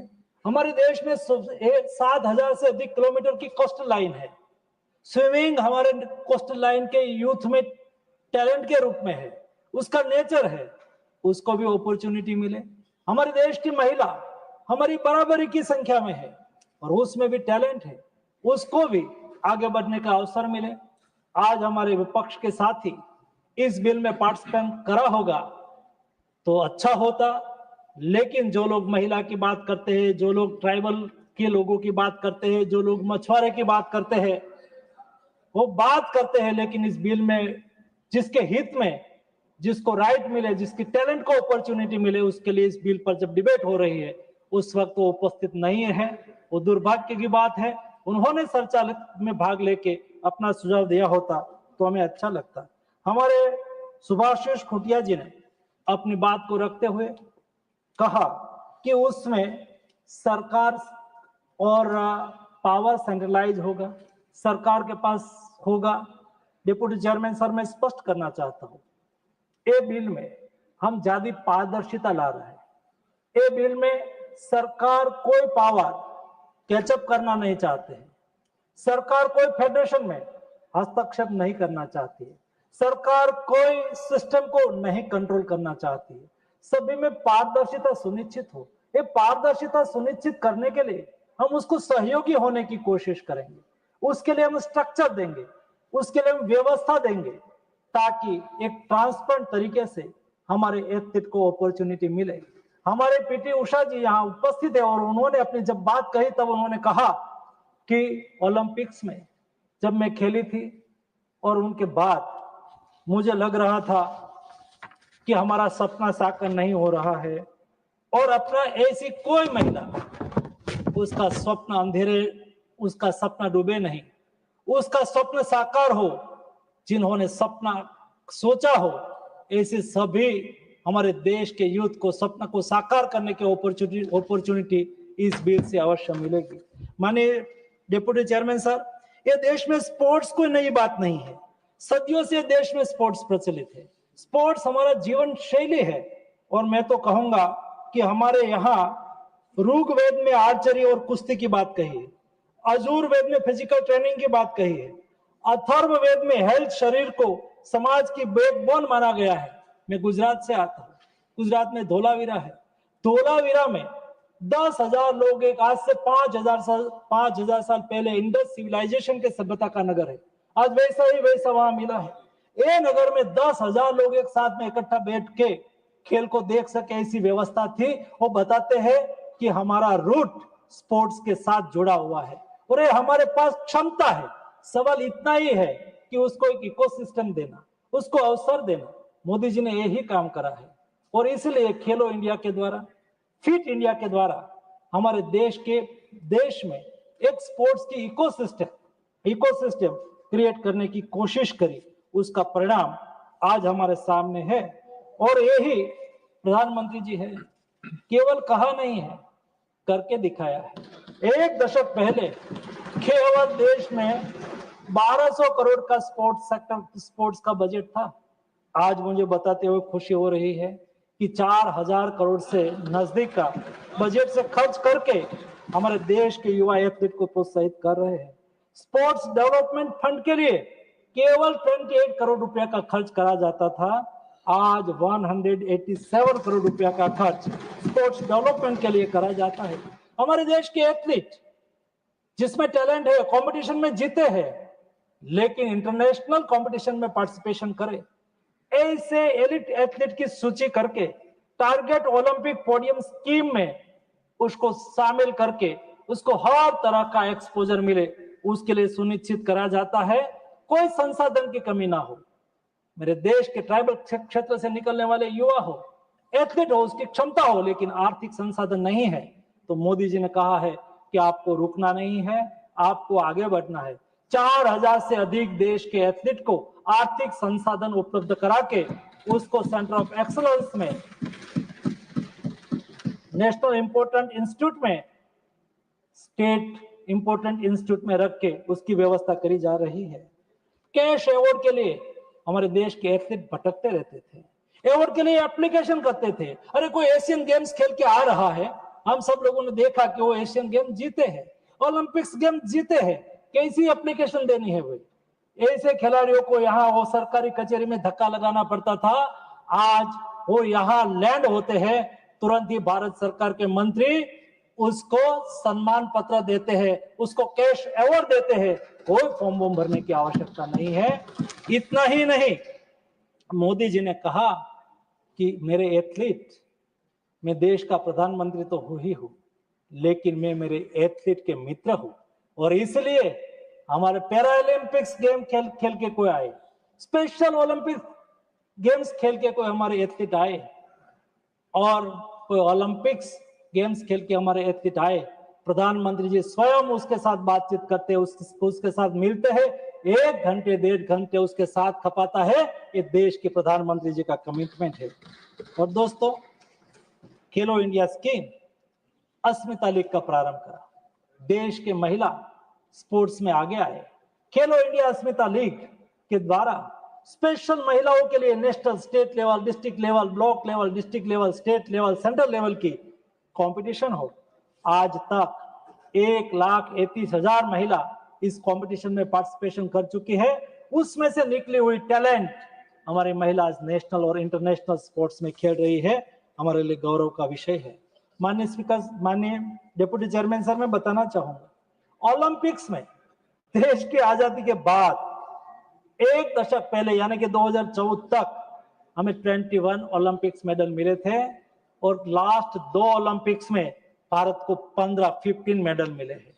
पैरालंपिक्स में हमें 8 मेडल मिले थे, लास्ट 2 पैरालंपिक्स में हमें 52 मेडल मिले। हम आगे बढ़ रहे हैं। एशियन गेम्स में हमें 57 मेडल मिलते थे, और लास्ट 2023 में एशियन गेम्स में हमें 107 मेडल हासिल करके हमारे युवाओं ने परफॉर्मेंस बताया है। पारा वर्ल्ड चैंपियनशिप में हमारा अच्छा परफॉर्मेंस रहा है। हर सेक्टर में हम आगे बढ़ रहे हैं। स्पोर्ट्स सेक्टर बदल रहा है, स्पोर्ट्स सेक्टर आगे बढ़ रहा है, रिफॉर्म भी उसके साथ आगे बढ़ रहा है। यहाँ अच्छी बात हुई कि हमारे एथलीट की सिलेक्शन पारदर्शी होना चाहिए। हमने सुनिश्चित करा है, कोई भी कंपटीशन के लिए, इंटरनेशनल कंपटीशन में पार्टिसिपेशन करने जाने के लिए, कोई भी कंपटीशन देश में आयोजित करी हो, एक कंपटीशन ऑन कैमरा हो, विथ ऑब्जर्वर हो, ओपन गेम्स हो, open competition with camera with observer, एक ट्रेंड चालू करा है, एक सिस्टम बनाई है। देश में आज तक एथलीट की कोई रिपोजिटरी नहीं थी। नेशनल स्पोर्ट्स रिपोजिटरी सिस्टम में आज देश में 4 लाख से 25,000 हमारे देश के एथलीट का रजिस्ट्रेशन हुआ है। भाई चेयरमैन साहब, बहुत इंपॉर्टेंट चीज है, क्योंकि कोई एथलीट है, उसका इतिहास चाहिए, वो क्या खेला है, कितना खेला है, कौन सा मेडल मिला है, कोई इंफॉर्मेशन नेशनल लेवल पर नहीं थी। आज देश के हर एथलीट जहां खेलते हैं वहां नेशनल स्पोर्ट्स रिपोजिटरी सिस्टम में उसका रजिस्ट्रेशन होगा, और उसके आधार पर एक उसका सारा इतिहास, उसकी सारी इंफॉर्मेशन एक प्लेटफॉर्म पर रहेगी।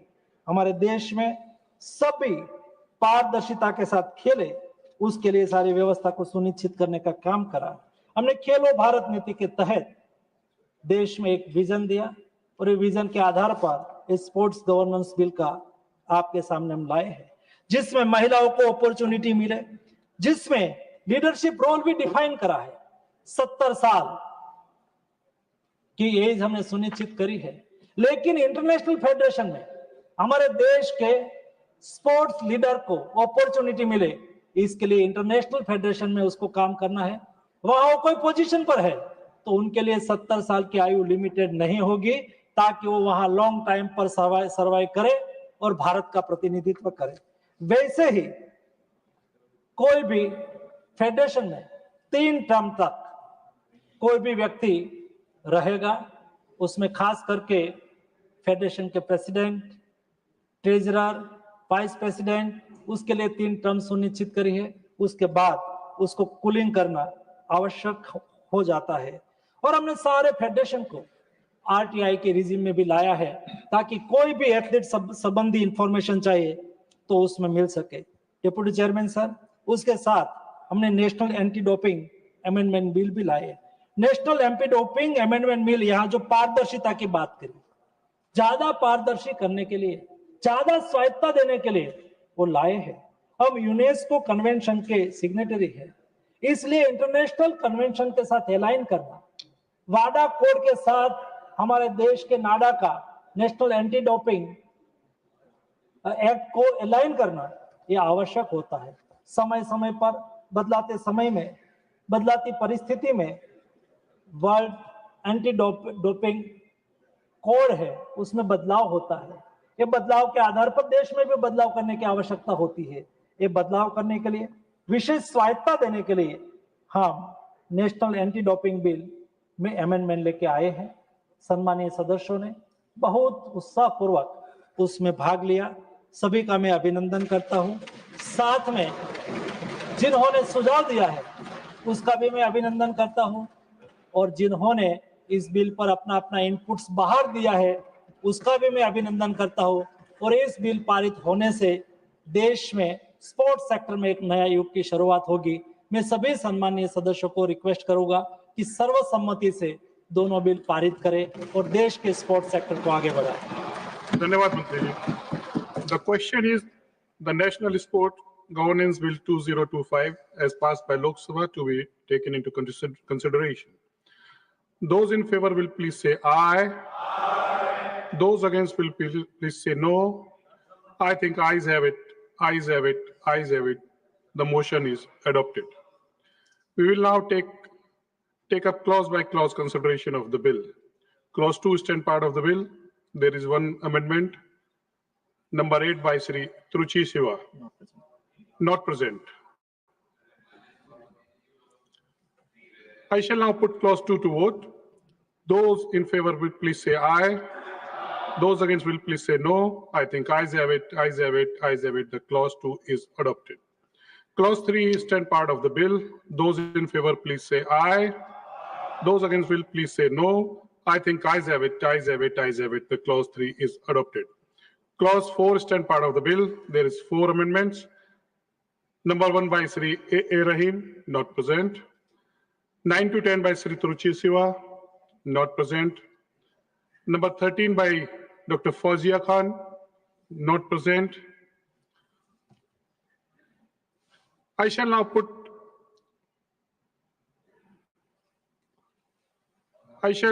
clause 4 to vote. Those in favor please say aye. Those against will please say no. I think ayes have it, ayes have it, ayes have it. The clause 4 is adopted. Clause 5 is 10 part of the bill. There is 4 amendments. Number 2 by Sri A. Rahim, not present. Number 11 by Sri Truchi Siva, not present. Number 16 and 17 by Sri Santosh Kumar P, not present.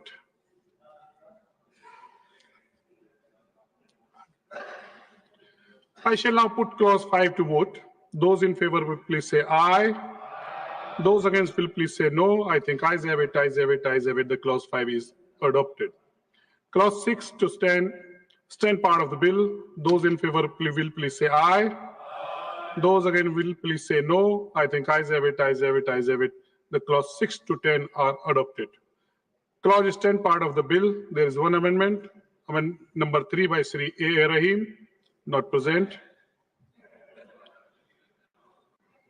I shall now put clause 11 to vote. Those in favor will please say aye. Those against will please say no. I think ayes have it, ayes have it, ayes have it. The clause 11 is adopted. Clause 12 is 10 part of the bill. Those in favor will please say aye. Those against will please say no. I think ayes have it, ayes have it, ayes have it. The clause 12 is adopted. Clause 13 is 10 part of the bill. There is one amendment. Number 4, Sri A. Rahim, not present. I shall now put clause 13 to vote. Those in favor will please say aye. Those against will please say no. I think ayes have it, ayes have it, ayes have it. The clause 13 is adopted. Clause 14 and 15 is 10 part of the bill. Those in favor will please say aye. Those against will please say no. I think ayes have it, ayes have it, ayes have it. The clause 14 and 15 are adopted.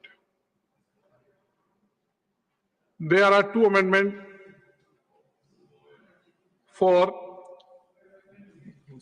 the insertion of new clause 15A, number 14 by Dr. Fazia Khan, not present, Sri Santosh P, Sri P.P. Sundar, not present. I shall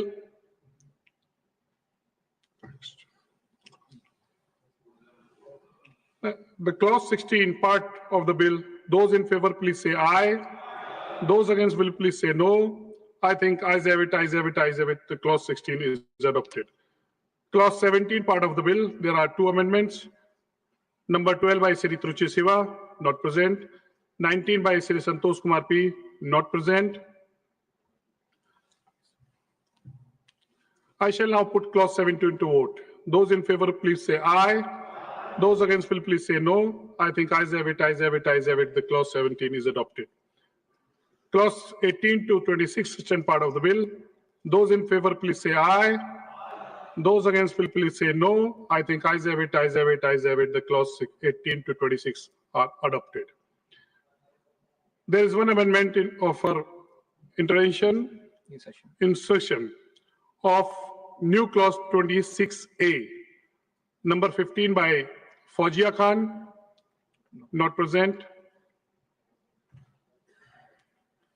Clause 27 to 29, stand part of the bill. There is those in favor will please say aye. Those against will please say no. I think ayes have it, ayes have it, ayes have it. Clause 27 to 29 are adopted. Clause 30 stand part of the bill. There is one amendment. Number 5, Sri A. Rahim, not present. I shall put now clause 30 to vote. Those in favor will please say aye. Those against will please say no. I think ayes have it, ayes have it, ayes have it. The clause 30 is adopted. Clause 31 to 33, stand part of the bill. Those in favor will please say aye. Those against will please say no. I think ayes have it, ayes have it, ayes have it. The clause 31 to 33 are adopted. Clause 34, stand part of the bill. There is one amendment. Number 6, Sri A. Rahim, not present. I shall now put clause 34 to vote. Those in favor please say aye. Those against will please say no. I think ayes have it, ayes have it, ayes have it. The clause 34 is adopted. Clause 35, stand part of the bill. There is one amendment, number 7 by Sri A. Rahim, not present. I shall now put clause 35 to vote. Those in favor will please say aye. Those against will please say no. I think ayes have it, ayes have it, ayes have it. The clause 35 is adopted. Clause 36 to 38, stand part of the bill. Those in favor please say aye. Those against will please say no. I think ayes have it, ayes have it, ayes have it. The clause 36 to 38 are adopted. The preamble clause 1, enacting formula and the title stand part of the bill. Those in favor please say aye. Those against will please say no. I think ayes have it, ayes have it, ayes have it. The preamble clause 1 and enacting formula and the title are adopted. Dr. Monsoon Mandviya to move that the bill to be passed. Bill be passed. I move the bill pass. Bill be passed. Motion moved that the bill be passed. The question is that the bill be passed. Those in favor will please say aye. Those against will please say no. I think ayes have it, ayes have it, ayes have it. The bill is passed.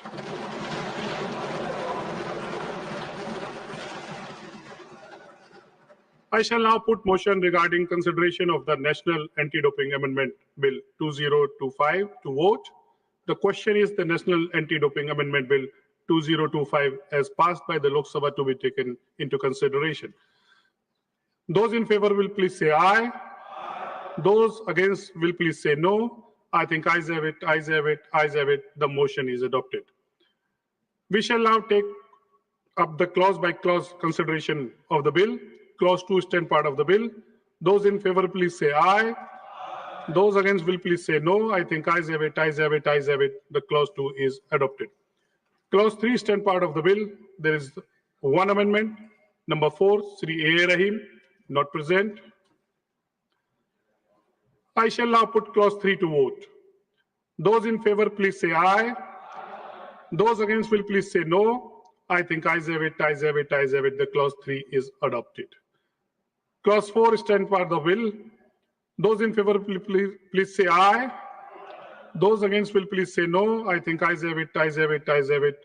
The clause 4 is adopted. Clause 5 is 10 part of the bill. There is one amendment. Number 1, Sri Dr. V. Sivadasan, not present. I shall now put clause 5 to vote. Those in favor will please say aye. Those against will please say no. I think ayes have it, ayes have it, ayes have it. The clause 5 is adopted. Clause 6 to 8 stand part of the bill. There is those in favor will please say aye. Those against will please say no. I think ayes have it, ayes have it, ayes have it. Clause 6 to 8 are adopted. Clause 9 is stand part of the bill. There is one amendment. Number 2 by Dr. Sivadasan, not present. I shall now put clause 9 to vote. Those in favor will please say aye. Those against will please say no. I think ayes have it, ayes have it, ayes have it. The clause 9 is adopted. Clause 10 to 15 stand part of the bill. Those in favor will please say aye. Those against will please say no. I think ayes have it, ayes have it, ayes have it. The clause 10 to 15 are adopted. Clause 16 stands part of the bill. There is one amendment, number 3 by Sri Dr. Sivadasan, not present. I shall now put clause 16 to vote. Those in favor will please say aye. Those against will please say no. I think ayes have it, ayes have it, ayes have it. Clause 16 is adopted. Clause 17 to 22 stand part of the bill. Those in favor will please say aye. Those against will please say no. I think ayes have it, ayes have it, ayes have it. Clause 17 to 22 are adopted. Clause 1 enacting formula and the title stand part of the bill. Those in favor will please say aye. Those against will please say no. I think ayes have it, ayes have it, ayes have it. Clause 1 and enacting formula, the title are adopted. Dr. Monsoon Badia to move that bill be passed. I move the bill be passed. Motion moved that bill be passed. The question is that the bill be passed. Those in favor will please say aye. Those against will please say no. I think ayes have it, ayes have it, ayes have it. The bill is passed.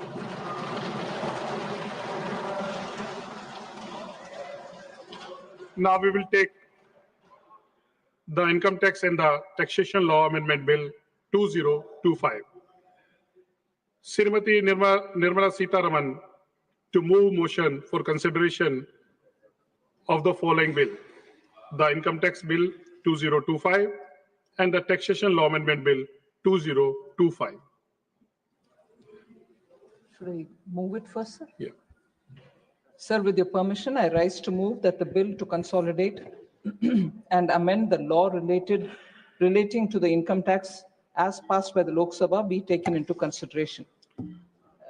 Motion. Should I say both? Or both. The second is, sir, with your permission, I rise to move that the bill further to amend the Income Tax Act 1961 and to amend the Finance Act 2025 as passed by the Lok Sabha be taken into consideration. Motion moved. The Income Tax Bill 2025 and the Taxation Law Amendment Bill 2025 are now open for consideration, combined discussion. I now call upon the members whose names have been received for the participation in the discussion.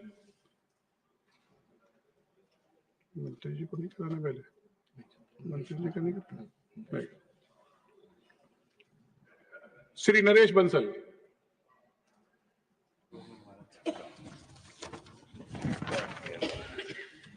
धन्यवाद उपसभापति जी, आपने मुझे income tax amendment bill पर और income tax plus finance act amendment bill पर बोलने का अवसर दिया। मैं अपने नेतृत्व का इसके लिए धन्यवाद देता हूं कि उन्होंने मुझे इस पर अपने विचार रखने का अवसर दिया। उपसभापति जी, पिछले 11 वर्षों में प्रधानमंत्री मोदी जी के नेतृत्व में सरकार ने ये करके दिखाया कि किस प्रकार से देश हित में चुनौतियों के बाद भी रिफॉर्म, परफॉर्म और ट्रांसफॉर्म किया जा सकता है। हमने 1,500 से ऊपर पुराने कानूनों को समाप्त किया। देश की प्रगति के लिए 2047 के संकल्प को पूरा करने के लिए जो जो चुनौतियां आई, उन सबको धीरे धीरे समाप्त करते जा रहे हैं। उसी में ये 1961 का इनकम टैक्स एक्ट भी, जिसमें आज संशोधन बिल लाया गया है, मैं इसके लिए माननीय मंत्री जी का भी आभार व्यक्त करता हूं कि उन्होंने व्यापार जगत में, आर्थिक जगत में इजी बिजनेस डूइंग की एक परंपरा खड़ी की है। पुराने कानून में जो इनकम टैक्स एक्ट 1961 था, उपसभापति जी, 47 अध्याय और 819 धाराएं थी, जिसकी जगह अब 23 अध्याय और 536 धाराएं ही रह जाएंगी। डिजिटल टैक्स, विवाद निपटान और डाटा एनालिटिक्स में टैक्स बेस बढ़ाने जैसे प्रावधान किए गए हैं। नई कर व्यवस्था में बेसिक छूट सीमा 3 लाख की जगह 4 लाख होगी। सेक्शन 87A के तहत कर छूट की सीमा 25,000 से 60,000, 75,000 के स्टैंडर्ड डिडक्शन के साथ 12 लाख तक आय कर मुक्त है। इससे जहां इंडिविजुअल टैक्स पेयर को सुविधा होगी, वहीं व्यापार जगत में भी व्यापार में आसानी होगी। वित्त मंत्री जी ने जो नया आयकर कानून लाया है, उससे व्यापार करने में आसानी होगी, निवेश का नया और सरल रास्ता खुलेगा। आयकर मामले में सरकार सख्ती की जगह सहयोग बढ़ाने का इरादा रखती है। नए आयकर बिल की समीक्षा करने वाली परवर समिति ने अपनी 4,575 पन्ने की रिपोर्ट में 2,085 सिफारिशें की थी। हमारे लगभग सभी को इसमें स्वीकार कर दिया गया है। इस प्रकार व्यापक रूप से जनता का और विचारों को इसमें समावेश किया गया है। यह आर्थिक जगत में जहां 12 लाख रुपए तक का छूट मिली है, वहीं जिनकी और कोई आय नहीं है, केवल रेंटल इनकम है, उनको तो 17 लाख तक की आय पर कोई टैक्स नहीं है। मैं ये रेखांकित करना चाहता हूं कि जब रिटायरमेंट की एज में होते हैं और आवश्यकता भी रहती है, अनेक प्रकार की छूट मिली है, लेकिन मेरा समय बहुत कम है। मैं इसके लिए आगे के अपने सारे विषय न बोलते हुए केवल इस बिल का व्यापक रूप से अपना हृदय के साथ समर्थन करता हूं, क्योंकि ये 2047 की चुनौतियों का एक रोड मैप है, जो हमको विकसित भारत का संकल्प पूरा करना है, उसमें ये सहयोगी होगा। बहुत बहुत धन्यवाद। धन्यवाद Naresh ji. Next speaker Shri S Niranjan Reddy. Thank you, Vice Chairman, sir. Sir, I rise to support this bill because this amendment of Income Tax Act has been one of the most awaited pieces of legislation that the country has been waiting for, sir. Sir, in fact, we would illustratively refer to the complexity of Income Tax Act and the amendments that were made, which ran into Z, ZA, ZB, and we were all waiting to see that how a simplified legislation could be made to come over complex legislations like this. Sir, since I think I'm one of the first speakers to speak on this subject, if it has to go on record, sir, I find that the text in this particular act is reduced from 5.12 lakhs to 2.6 lakhs words, sir. The size has been halved. The act uses straightforward language. It uses short sentences, and sir, it uses the reference to many tables. It replaces a lot of provisos and explanations with subsections and clauses. And sir, most माननीय सदस्य importantly, chair की तरफ जब back नहीं करेगा, please. sir, it replaces the word previous year and assessment year with a simplified term like tax year, sir. Sir, this act also has a continuity with transition because it has taken care of all the amendments, including in the last finance bill act up till this particular enactment. And sir, it also retains a lot of judicially interpreted expressions. So this would mean that when this act starts, it would start on a foot of certainty because many of the expressions have already been interpreted. Sir, having said this, I must say 2 or 3 other things in relation to what I think the act has certain limitations in relation to what it seeks to achieve, and that is the nature of the enactment. So the act can only provide a scaffolding of a structure. So this is not an enactment for the purpose of enforcement which will have to happen through the officers enabled under the act. Sir, I find that one of the biggest challenges facing India is that we have a very minimal tax base. Sir, only 2.2% of the persons living in India are income taxpayers. So just for the people to have an idea, countries like France has 78% taxpayers, US has 48%, Germany has 61.3. Sir, even by comparable standards, when we look at countries who are similarly placed along with us in BRICS, Brazil has 20% taxpayers, South Africa has 28% taxpayers, Malaysia has 22% taxpayers, a country like Indonesia also, sir, has 7.8% taxpayers. Sir, I think the act possibly will give an impetus to ensure that India somehow manages to ensure that more people become tax compliant and we have a larger base of taxpayers so that the burden does not fall harshly on this 1 or 2% of middle class or upper class people who are paying income tax. So the act may in future need to address the requirements of gig and platform workforce because this workforce, sir, is expected to reach a strength of 2.35 crores by 2030. Sir, we are on a process of formalizing the economy, the digital payments, the banking transactions that have increased, all of this, the GST reforms that have been brought, seem to show, sir, that India is moving towards this formalization of economy, but gig and platform workforce is going to be a large part of our system, sir. Sir, I have one other concern about the act now providing for the digital overreach and the erosion of privacy safeguards are some concerns that are being raised. So the bill adopts digital systems for assessments and appeals, which is welcome. But clause 247 grants tax authorities sweeping surveillance powers. Sir, I understand where this is coming from, where we want to have more people come forward and pay taxes. We need to ensure that our officers are properly empowered. If people are not coming forward, we need to ensure that the officers have all means and measures for the purpose of ensuring that there is maximum tax compliance. But while providing for it, while enabling the officers, giving them a large liberty with regard to them dealing with the gadgets and the cloud storage space or social media accounts or any electronic data of citizens, while it may be for the purpose of enabling the tax enforcement officers to ensure that there is no tax evasion that happens, sir, there don't seem to be sufficient safeguards or guardrails with regard to ensuring that this thing is protected properly. It must be used only for income tax purposes.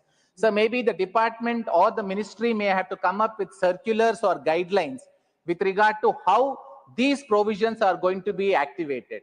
Sir, then I have another suggestion for the Honorable Finance Minister. Sir, we may need to ensure that while we are ensuring that there is a greater compliance and we would work towards that, we may have to incentivize the honest taxpayers. So many years back, one of the first years, sir, I'm speaking from personal experience, when I paid my tax, I got a certificate of appreciation from Income Tax Department. Just one certificate of appreciation. Every time my chartered accountant would tell me, sir, we can save some money here or there, I would say, no, let us pay the tax. It is going for a good purpose. Sir, a large part of it was the fact that I felt appreciated. I felt my country cared that I paid income tax. Sir, we can come up with some schemes for the purpose of providing appreciation for our taxpayers. Sir, we could come up with one preferred taxpayer card or something, sir, where honest taxpayers who have been paying tax regularly over a period of time, they need to be recognized by the government. Maybe they need to have priority access at airports. They may need to have some priority access for public services. I want the government to show, sir, that people who are paying tax are appreciated and the government would actually recognize them. For a person to stand in a priority queue, sir, it is not that he wants to just jump the queue and move forward, but if any other person is going to an airport or a railway station and he sees there's the priority access for people who are paying income tax honestly, he would want to be in that queue because he would want to show to the world that he's an honest taxpayer. And the people who are in that queue will feel appreciated. It is not about them saving 5 minutes or 10 minutes, sir, but they feel their country cares for these honest taxpayers. Sir, any other schemes? This is just a suggestion that I'm making. The government could come up with many better suggestions. In fact, sir, I compliment the government that when this particular enactment was undertaken, there was a wide consultative exercise. Sir, they have sent this to a select committee. I compliment the Honorable Finance Minister for this exercise. Sir, I am only suggesting and requesting the Honorable Minister and the government that please come up with, because there are many things, sir, that I have seen that behaviorally, when we came up with the Swachh Bharat scheme, it was just the nudge from the government that resulted in many people adapting to it. So there was just one nudge when the government said, give up your subsidy on LPG. That was sufficient for people to give up. खेल महाशक्ति बनाने की दिशा में एकजुट हो सके। धन्यवाद। Thank you. Dr. Monsoon, do you have to reply the discussion? Deputy Chairman sir, national sports governance bill और national anti doping amendment bill पर कुल मिला के 18 मेंबर ने चर्चा में भाग लिया, महत्वपूर्ण सुझाव भी दिया और अपना विषय भी रखा। उसके पहले जब हम बिल बना रहे थे उस वक्त हमने देश के सभी स्पोर्ट्स फेडरेशन के साथ कंसल्टेशन करा, एथलीट के साथ कंसल्टेशन करा, कोच के साथ कंसल्टेशन करा। हमने सभी राज्य के साथ बातचीत करी। एक चिंतन शिविर में सभी राज्य के स्पोर्ट्स मिनिस्टर थे, स्पोर्ट्स सेक्रेटरी थे, उसके साथ भी डिटेल डिस्कशन हुआ। उसके अलावा स्पोर्ट्स अंतर्राष्ट्रीय सेक्टर भी है और इंटरनेशनल ओलंपिक काउंसिल उसका एक चार्टर है, उसको अलाइन होना बहुत आवश्यक है। इसलिए इस बिल के लिए हमने इंटरनेशनल ओलंपिक काउंसिल से भी बात करी, हमने भारत के ओलंपिक एसोसिएशन से भी बात करी, हमने फीफा फेडरेशन से भी बात करी, ताकि एक कॉम्प्रिहेंसिव और वर्ल्ड में बेस्ट जो 2-3 कंट्री का लो है इस टाइप का बिल तैयार करने के लिए हमने एक्सरसाइज करी थी। उसके अलावा हमने बिल को पब्लिक कंसल्टेशन में रखा। 600 से अधिक allowing undefined terms to derive meanings from other federal legislation, improving clarity in international tax agreement. The bill primarily aimed to simplify the language and remove redundant provisions of the Income Tax Act 1961. The current Income Tax Act 1961 lacks specific provisions for digital devices, creating litigation disputes. The 2025 Income Tax Bill explicitly authorized tax officials to assess digital device alongside traditional paper records like accounts books and ledgers that contains income and expenditure information. Recent tax regime changes exempt salary earners up to 12.75 lakhs from tax liability. According to provisions of the bill, these individuals can submit a simplified claim form instead of full income tax returns. This process integrates with Form 26AS, which provides a comprehensive record of taxes deducted and collected at sources. The 1961 Income Tax Act defines undisclosed income in such cases as cash, gold, jewelry, and other valuables. The new income tax bill broadens this definition to encompass virtual digital asset as well. Under the IT Act 1961, there is a provision for faceless tax information collection. This provision aimed to eliminate direct interaction between taxpayers and tax authorities by leveraging technology, reducing corruption, and optimizing administrative resources. It empowers the central government to establish a digital team-based system for collecting tax information with dynamic jurisdiction, ensuring transparency and efficiency while maintaining parliamentary oversight. Dispute resolution, the 1961 Act permits qualified taxpayers, including those in transfer pricing cases, non-resident and foreign companies, to submit a draft tax assessment to a dispute resolution panel for guidance. The draft will maintain this provision, but now requires the panel to provide detailed reasoning and determining factors with their decisions. The law enables the central government to create international agreement preventing double taxation. When treaty terms lacks definition in the agreement or act, the government provide meanings through notification. The bill adds that undefined terms may also derive meanings from other federal legislation. The act establishes anonymous information gathering and tax assessment procedures, which the bill preserves. Additionally, the bill grants the central government new powers to develop schemes aimed at improving operational efficiency, transparency, and accountability in tax administration. The bill pared down the number of words in the law to around 2.5 lakh to 2.59 lakhs from the 5.12 lakhs in the income tax 1961. 2,59,000 से 5,12,000 से 2.59 lakhs words, almost half हो गया.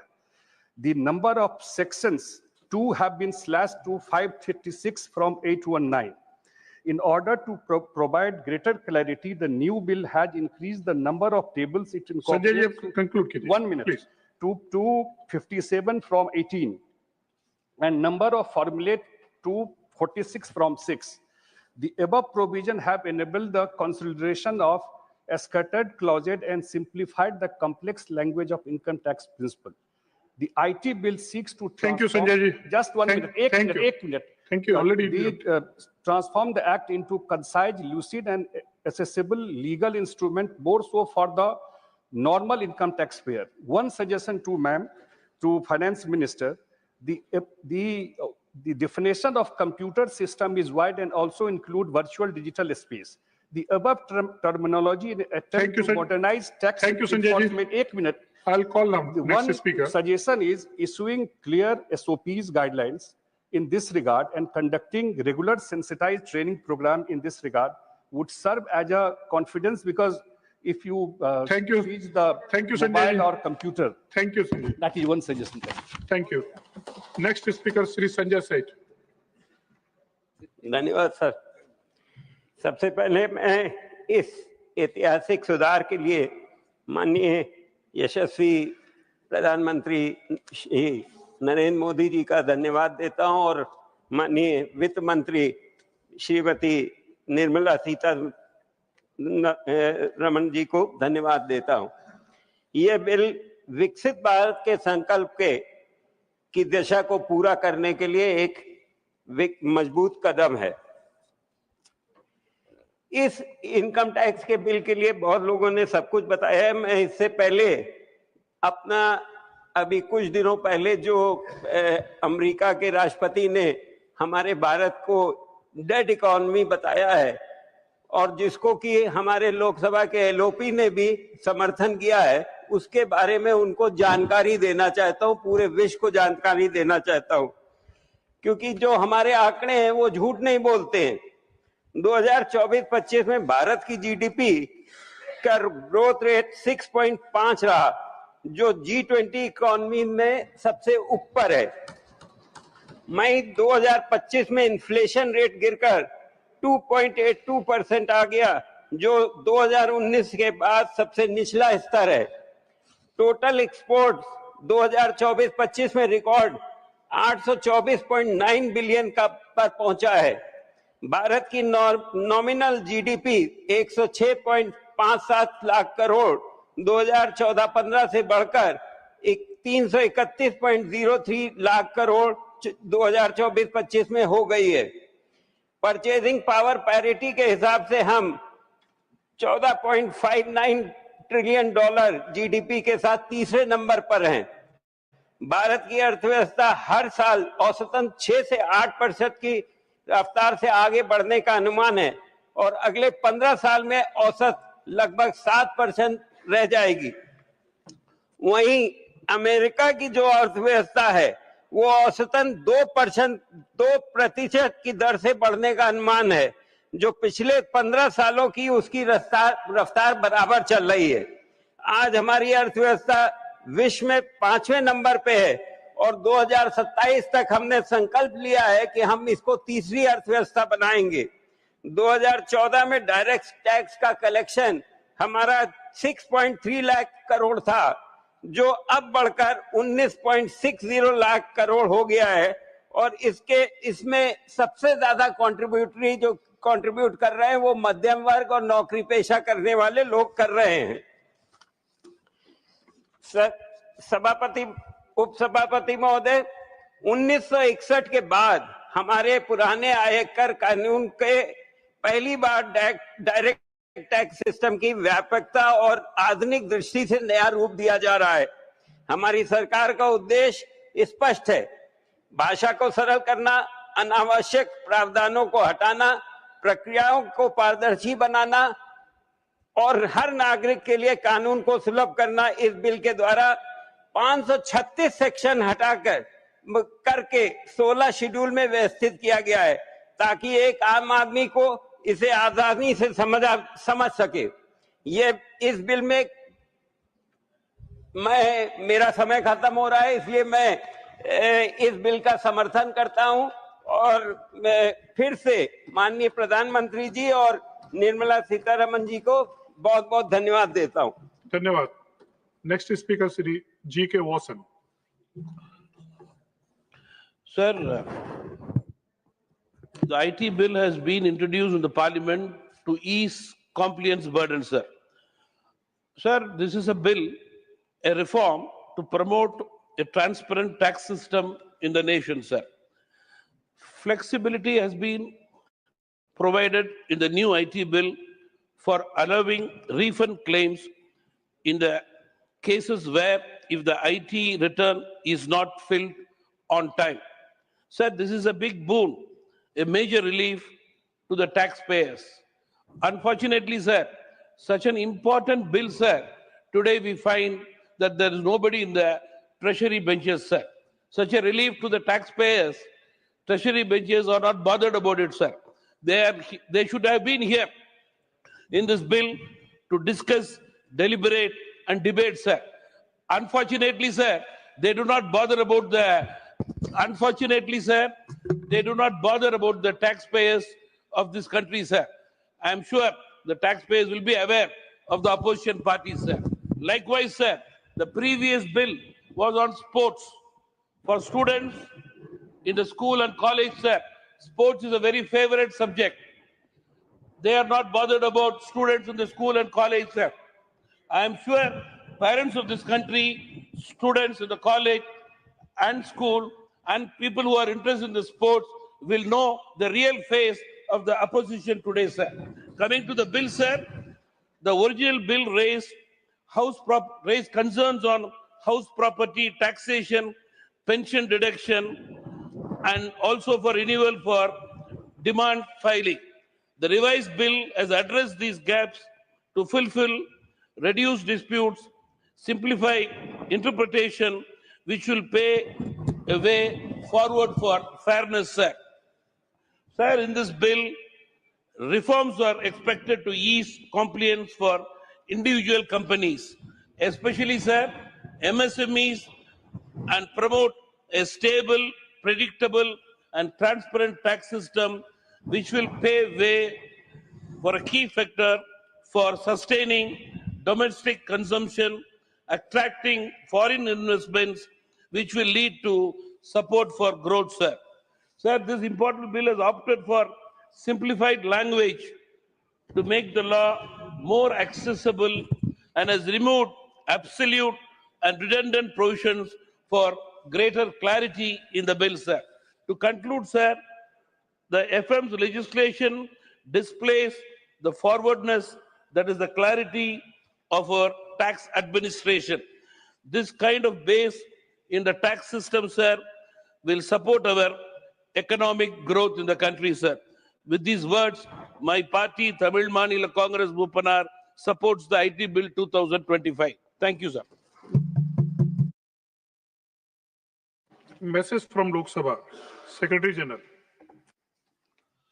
Sir, with your kind permission, I rise to report that the Lok Sabha at its sitting held on the 12th August 2025 passed the Mines and Minerals Development and Regulation Amendment Bill 2025. I lay a copy of the said bill on the table. Next is Speaker Dr. Bhagwat Kara.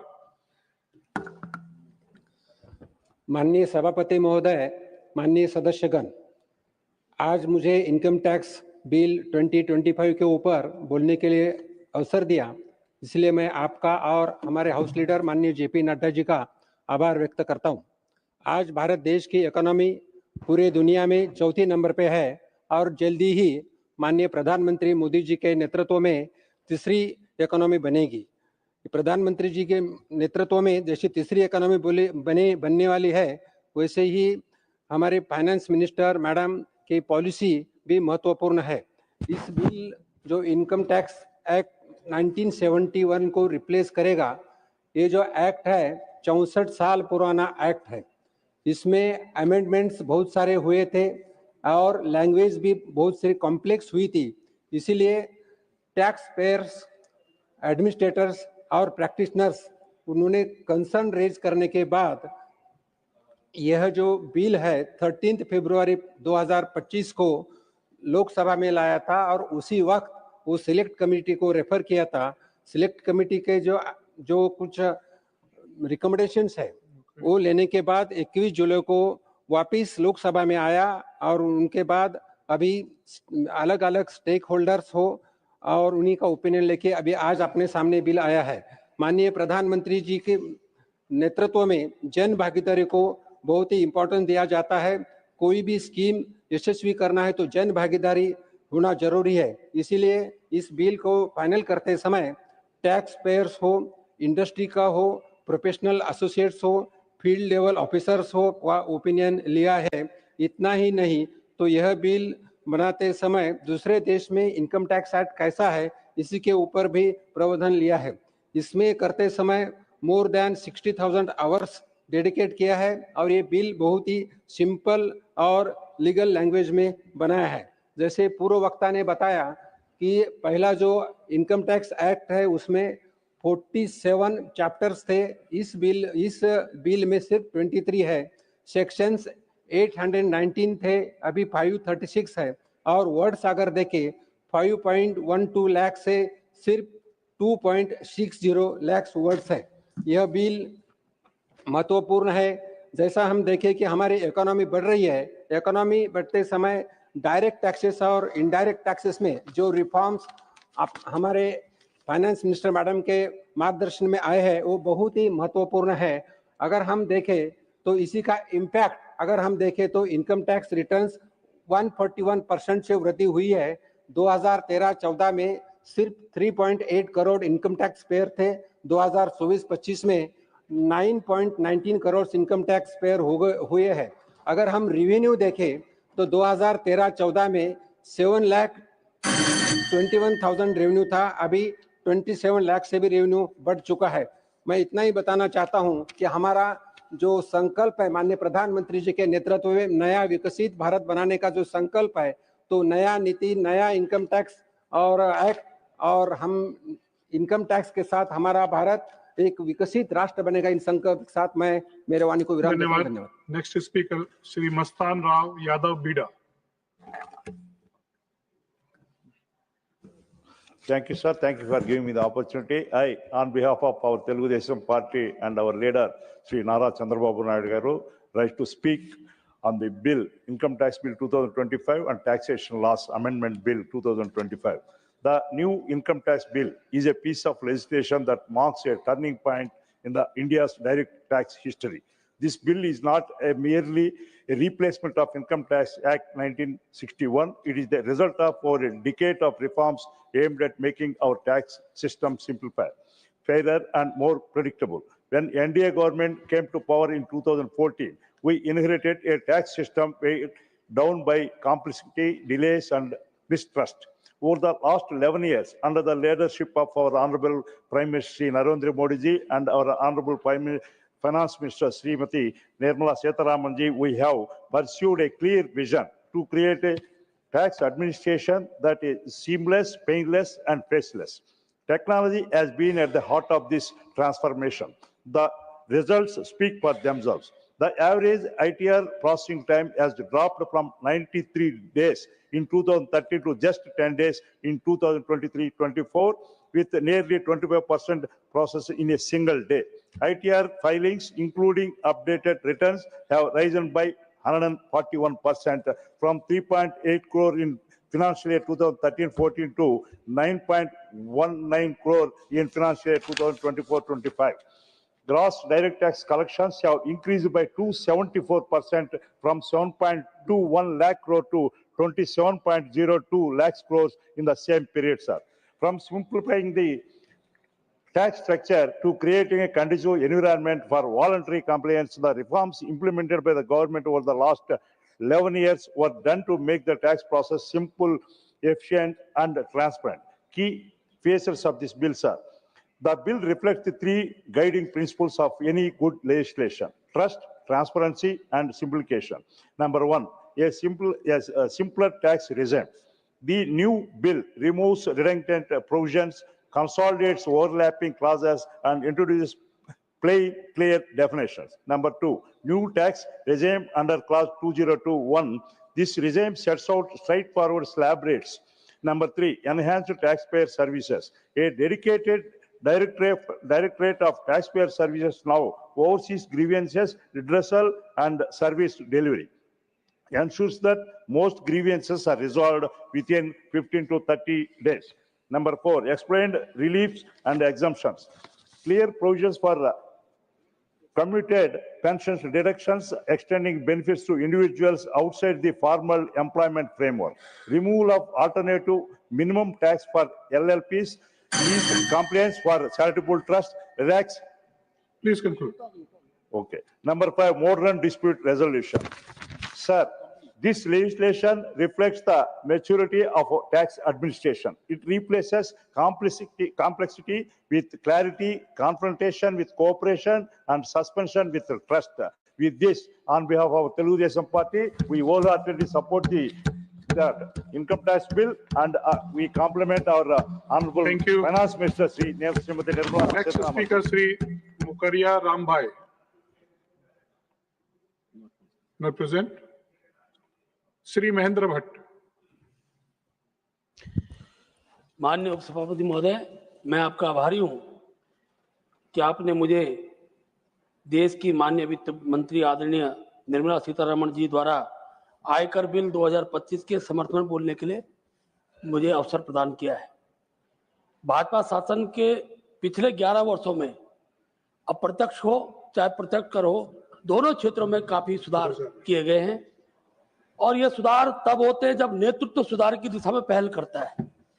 देश के माननीय प्रधानमंत्री जी ने जिस प्रकार से देश की अर्थव्यवस्था को 2047 तक एक विकसित राष्ट्र के रूप में बनाना है, विकसित राष्ट्र के रूप में देश को स्थापित करना है, उस दिशा में पहल है।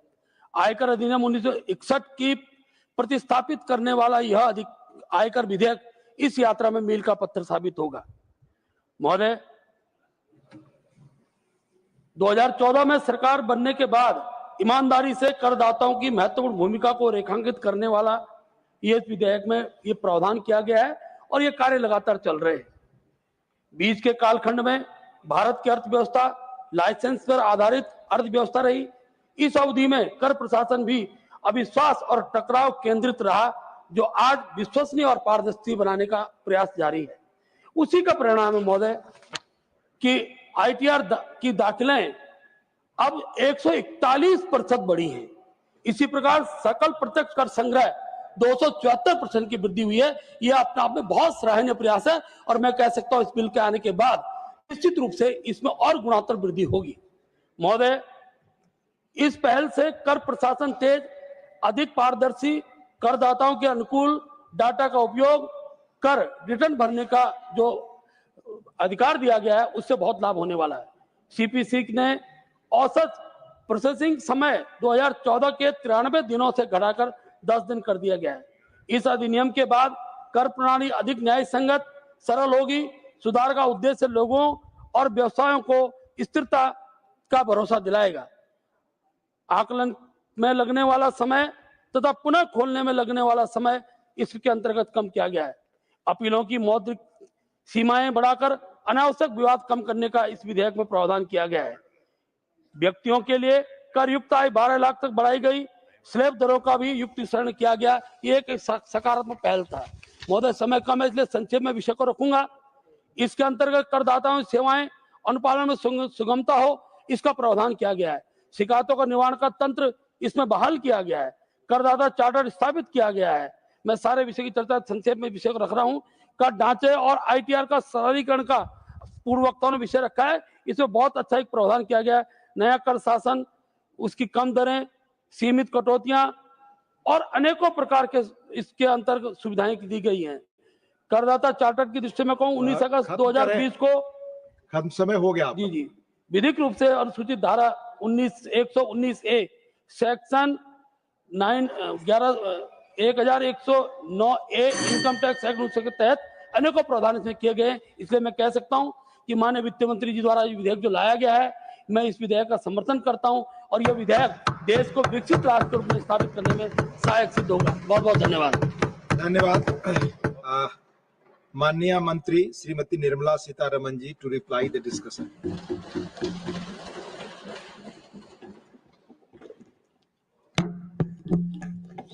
Thank you, Deputy Chairman, sir.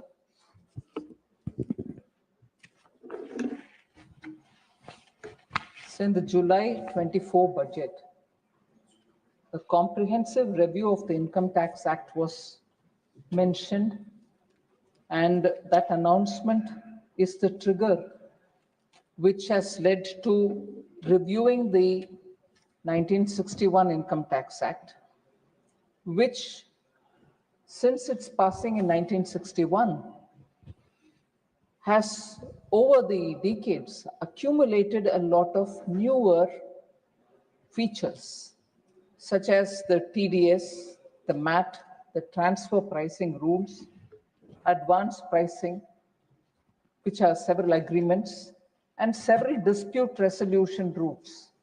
So each of these have served a purpose but have made the law itself very complex.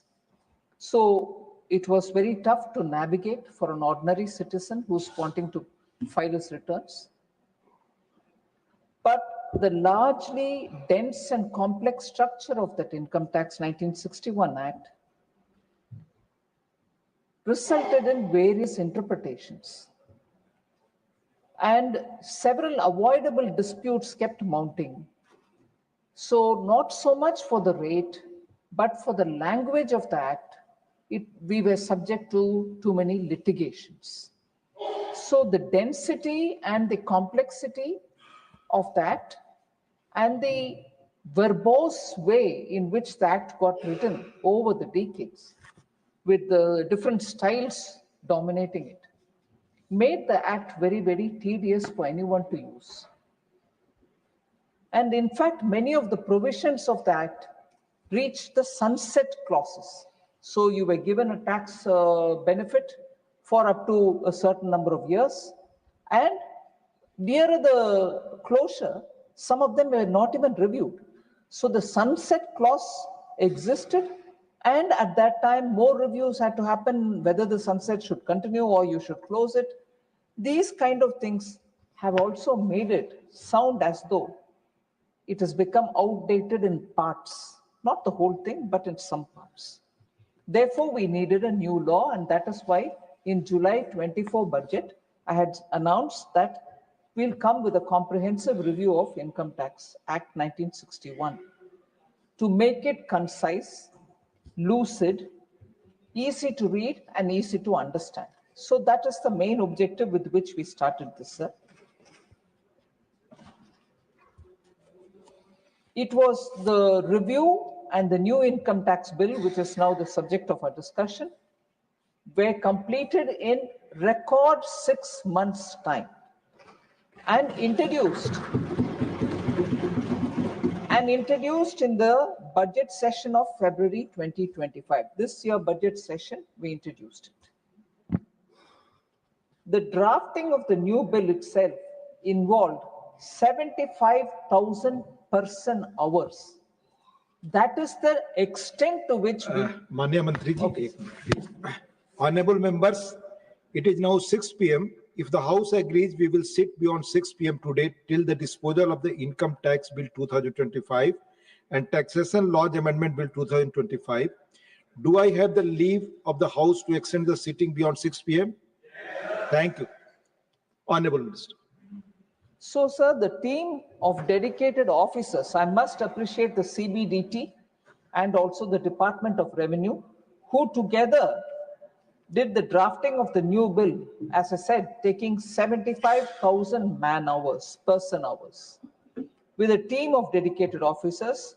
So the Income Tax Department worked very earnestly and repeatedly went through for any overlaps or errors in the language and kept itself constantly reviewing and correcting, reiterating, and so on.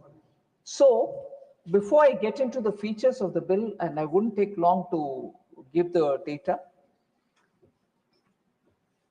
this is a bill which is going to be very consequential. An Income Tax Act, every year, some amendment in the finance bill itself, we all pay a lot of attention, go into the details, what will it mean, what is the implication on me, how many people will end up paying more, paying less, what are the other provisions with which action will be taken on me, and so on. All of us are quite aware of that. So for even one little amendment to the Income Tax Act, there is so much attention given for the finance bill during the budget session every year.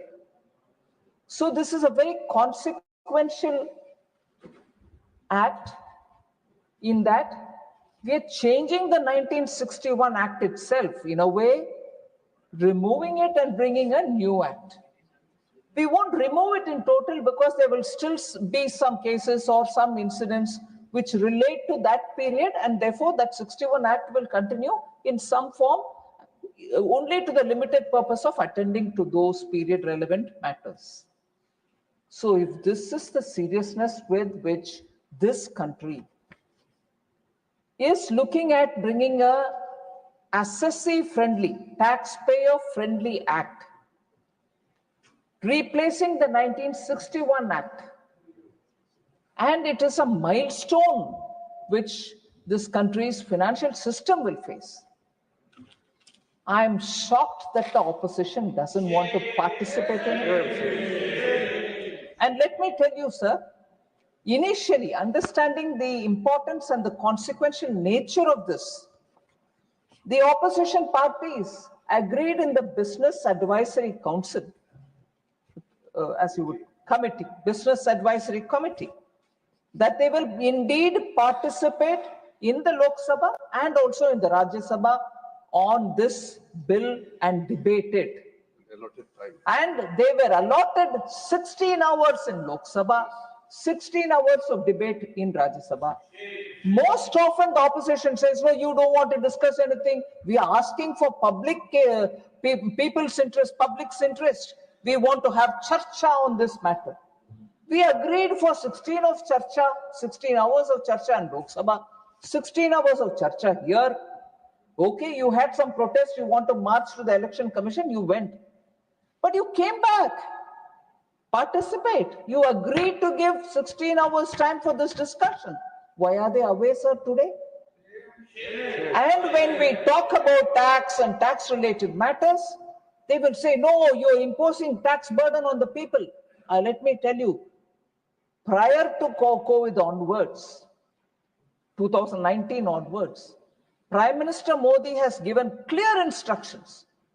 COVID or no COVID, we shall not increase the tax burden on people. Not one paisa has been increased. And in fact, the new income tax scheme, which was brought in so that people who still want to enjoy the benefits of, some kind of deductions can remain in the old scheme. But people who want to be paying less tax with or without deductions, we came up with a user-friendly new regime. And there, consequentially, every year we've been reducing both the rate and widening the slabs, income slabs.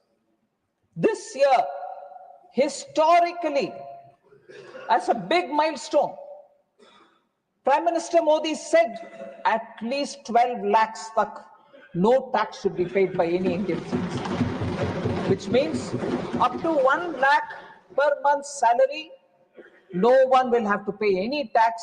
The structure was made simple, rates were reduced, rebates were given, so no tax for up to 12 lakhs income. And further, for others in a different income bracket, rates were reduced. So that is the way in which every budget we are making it easier for the taxpayer. Now, the point that I wanted to highlight is, if there's so much concern, and rightly as an opposition party, they should have the concern for taxpayers, that they should not be burdened. The rate was brought down till 12 lakhs in the budget, which was in the finance bill of February 2025. Now, as promised in the July budget 2024, we are simplifying the whole tax law itself so that compliance will be easy.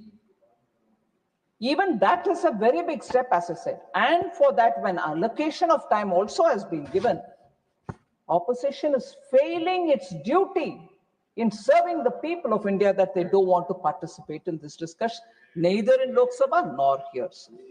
So, having said all this, I want to say, to remove any confusion in the minds of anybody, this amendment and bringing in a new law in the place of old 1961 aims at simplifying the language, the lucidity which is required for anyone to understand it, no anomalies or any overlapping language that leads to misinterpretations. So this aims at only that. There are no new rates being brought in here, no tax issues which are being brought in here. That will come every year as it does in the finance bill. This is purely for making the document simpler. And I must say, sir, like the way we've done today in the insolvency and the bankruptcy code, where we are bringing the next generation of IBC, bigger reform, that also has gone to the select committee. Lok Sabha has had that introduced today, and it has been sent to a select committee. Even this act, when it was introduced in February, in July itself, I did say that wide consultations will be held. This act, when it was brought in, was sent to a select committee. And I must thank and put on record my gratitude for the extensive work that that select committee in the chairmanship of Baijent Panda, MP from Lok Sabha, and his entire team, which consisted of members from all parties represented in the parliament. They all did extensive work. They consulted, they went around the country, they met with experts, domain experts, tax experts. They met with so many people and taken intensive inputs from these people. So the committee consisted of 31 members from across, as I said, from across the political spectrum. The committee held 36 meetings, engaging extensively with government officials stakeholders and experts and received 334 memoranda containing a wealth of valuable inputs and suggestions. So the committee, if we did that many number of person hours, 75,000 person hours from the department, the committee had 36 meetings and took 334 memorandum from the public. Now, after all that, the select committee, in its report, which was submitted to the Lok Sabha Speaker, has put forward 566 recommendations. The intensity and the gravity of the work is what I want to highlight before you, Honorable Deputy Chairman, sir. Of these 566 recommendations, the committee agreed. The committee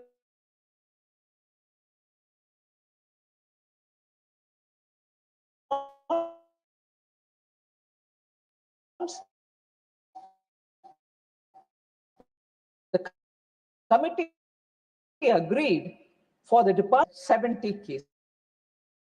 Proposed cases accepted the clause as was proposed in 370 cases. Further, sir, not going into too much details, but it is so important that I want to give a few information to you. Redundant provisions were removed. Archaic languages were also removed. We have reduced the number of sections which many honorable members spoke about. The total number of sections, sir, were 819 in the 1961 Act. 819 sections. They have now come down to 536 sections. Complete cutting down. And the number of chapters were 47 in the 1961 Act. We have cut it down to 23 only. The number of words, which again many members spoke about it, 5.12 lakh words were there in the 1961 Act. It has been now brought down to 2.6, literally half the size of what it was. Also, sir, because we are talking of 21st century, people are very used to having a lot of graphs, pictorial depictions, tables and matrix given to them so that they can easily understand things. So people have got used to that. Normally, our laws don't have any of these. They go very staid in language, very staid in the way the language is used, and only text will follow further text. Whereas we thought, since we are working this century, we should have tables to make people understand how the law functions, where possible. And we're also showing through formulations as to how it will function. So for the first time in this Act, we have brought 39 new tables and 40 new formulae to replace textual narration. So when people see numbers, when they see comparisons, or when they see it laid out in a simpler format, it is easy for them. So we've adopted this novel method in a law, in an act which is going to be passed by the Parliament, which normally doesn't happen. So the changes are not just merely superficial. They reflect a new simplified approach for tax administration. This learner more focused law is designed to make it easy to read, understand, and implement. So as we are going through this exercise, sir, the officers of the CBDT are actively engaged in redrafting the rules, the subordinate legislations, with the same objective of simplifying both the provisions and the associated forms. So when the law is simple, you're able to read it easily, no interpretation problem. But what happens to the assessee when he gets the form in front of him in the computer? Even that is being simplified. So as is said in the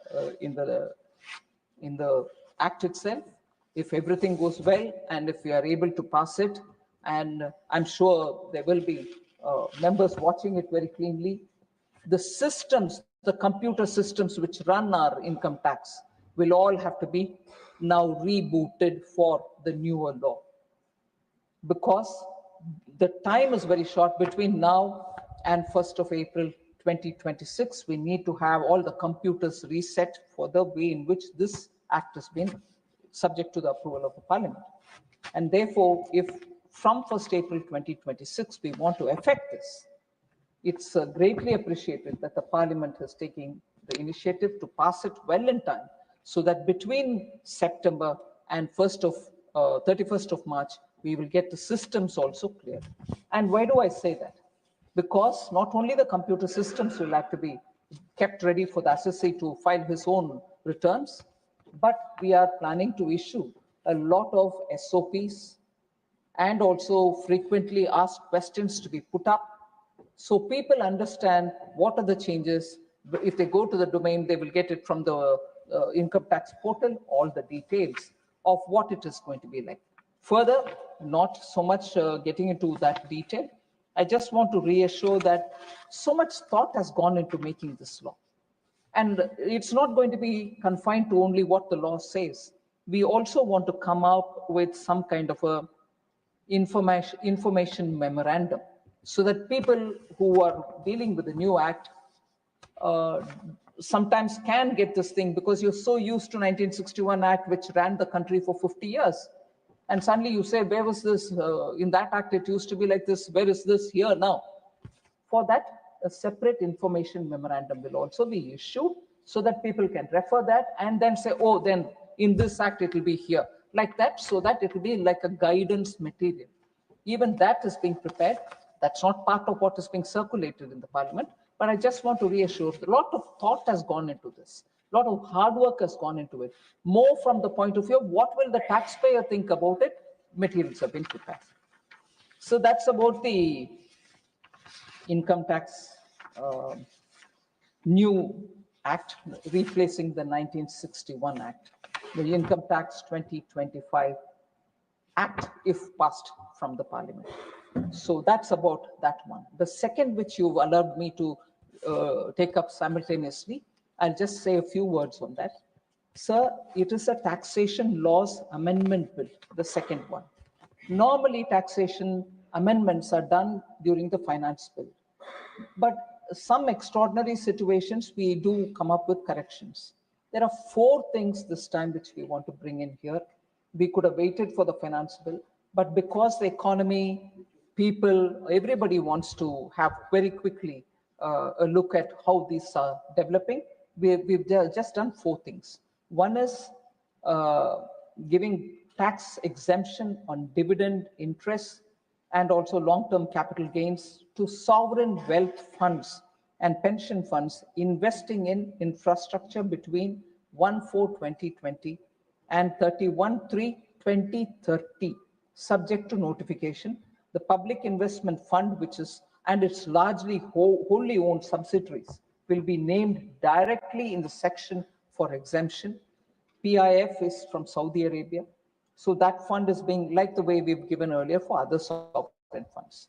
That is one. Second, abatement of all assessments for block periods in such cases until block assessment order, which will be a major reform and ease of doing business step. So they can treat the entire block. Even in between one of the years, there was a search. They didn't have to have confusion. Then there was this 75,000 rupees deduction, standard deduction offered for the income tax. People had a confusion saying, is this available for salaried people? What will happen?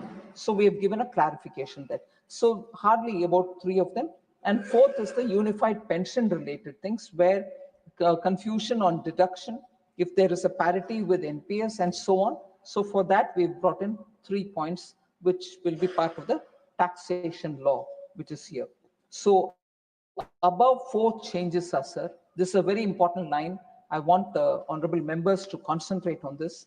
The above 4 changes which are coming through this tax law amendment are for the Income Tax Act of 1961.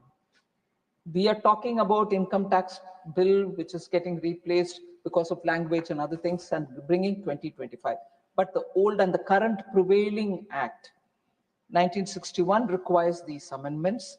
But these have also been, this is where I want the attention of the honorable members. So these amendments are coming into the 1961 acts. But these have also been incorporated in the new income tax bill also. So we need not worry about confusion. We have not overlooked any of this. So with these words, sir, I want to submit. Thank you very much for giving me this opportunity to explain. I request that the bill be returned. I shall now.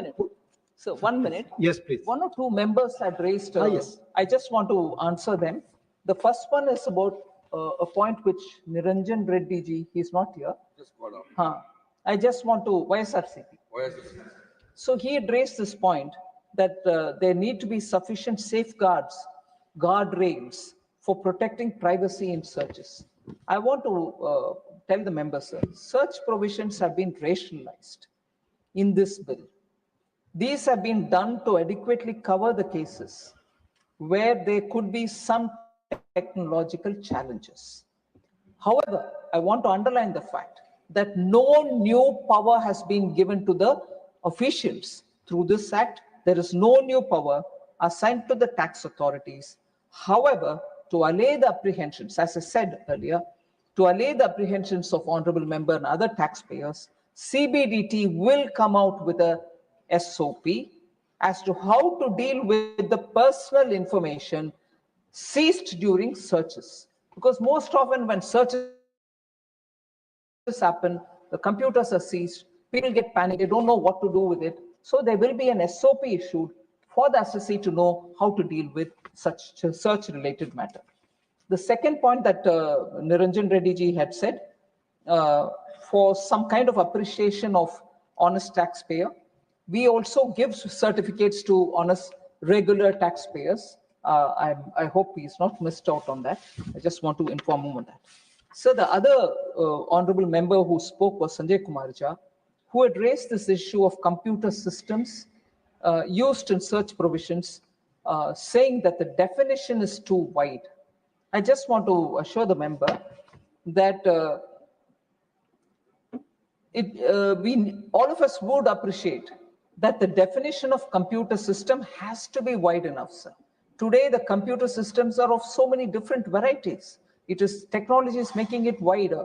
Technology is changing it rapidly. So by keeping it wider, we are giving an option for the taxpayer also that your computer, your technology that you're using is also covered under the definition. Otherwise, normally what happens is they look at the narrow definition and say, hey, you can't touch my computer because this is not defined by you. So we've kept that wider. With fast changing technology, most of the data is now stored in sophisticated digital devices. Therefore, for access to such data, there have been some rationalization in the search provisions, particularly where there is a cooperation from taxpayers. Sometimes taxpayers don't cooperate. Recently, most of our honorable members would have read in the newspapers that when the search happened, when they went for doing the search, they completely refused to give access to the computers. They said, we don't have the password. And the password, according to them, is kept in the country from where they have come. So they're making money in this country. And when the wrongdoings are suspected, and when we go to search them, they refuse to give access to their computers. They refuse the password. So how do you at all do? But you're governed by the law of the land here. So such things happen when technology is actively used in running a business. So to allay the apprehensions, again, CBDT will bring out detailed SOP for handling digital data. Thank you very much. Thank you. I shall now put the motion regarding consideration of the Income Tax Bill 2025 to vote. The question is that the Income Tax Bill 2025 as passed by Lok Sabha be taken into consideration. Those in favor will please say aye. Those against will please say no. I think the ayes have it, the ayes have it, the ayes have it. The motion is adopted. We shall now take up clause by clause consideration of the bill. Clauses 2 to 246 stand part of the bill. Those in favor will please say aye. Those against will please say no. I think the ayes have it, the ayes have it, the ayes have it. Clauses 2 to 246 are adopted. Clauses 247 stands part of the bill. There are 19 amendments. Number 1 to 19 by Dr. John Britas. Not present. I shall now put clause 247 to vote. Those in favor will please say aye. Those against will please say no. I think the ayes have it, the ayes have it, the ayes have it. Clause 247 is adopted. Clauses 248 to 536 and Schedule 1 to Schedule 16 stand part of the bill. Those in favor will please say aye. Those against will please say no. I think the ayes have it, the ayes have it, the ayes have it. Clauses 248 to 536 and Schedule 1 to Schedule 16 are adopted. Clause 1, the enacting formula and the title Laws Amendment Bill 2025 to vote. The question is that the Taxation Laws Amendment Bill 2025 as passed by Lok Sabha be taken into consideration. Those in favor will please say aye. Those against will please say no. I think the ayes have it, the ayes have it, the ayes have it. The motion is adopted. We shall now take up clause by clause consideration of the bill. Clauses 2 to 5 stand part of the bill. Those in favor will please say aye. Those against will please say no. I think the ayes have it, the ayes have it, the ayes have it. Clauses 2 to 5 are adopted. Clause 1, the enacting formula and the title stands part of the bill. Those in favor will please say aye. Those against will please say no. I think the ayes have it, the ayes have it, the ayes have it. Clause 1, the enacting formula and the title are adopted. Srimati Nirmala Sitharamanji to move that the bill be returned. Sir, I rise to move that the bill be returned. Motion moved that the bill be returned. The question is that the bill be returned. Those in favor will please say aye. Those against will please say no. I think the ayes have it, the ayes have it, the ayes have it. The bill is returned. Honorable members, the House stands adjourned to meet at 11 a.m. on Monday, the 18th August 2025.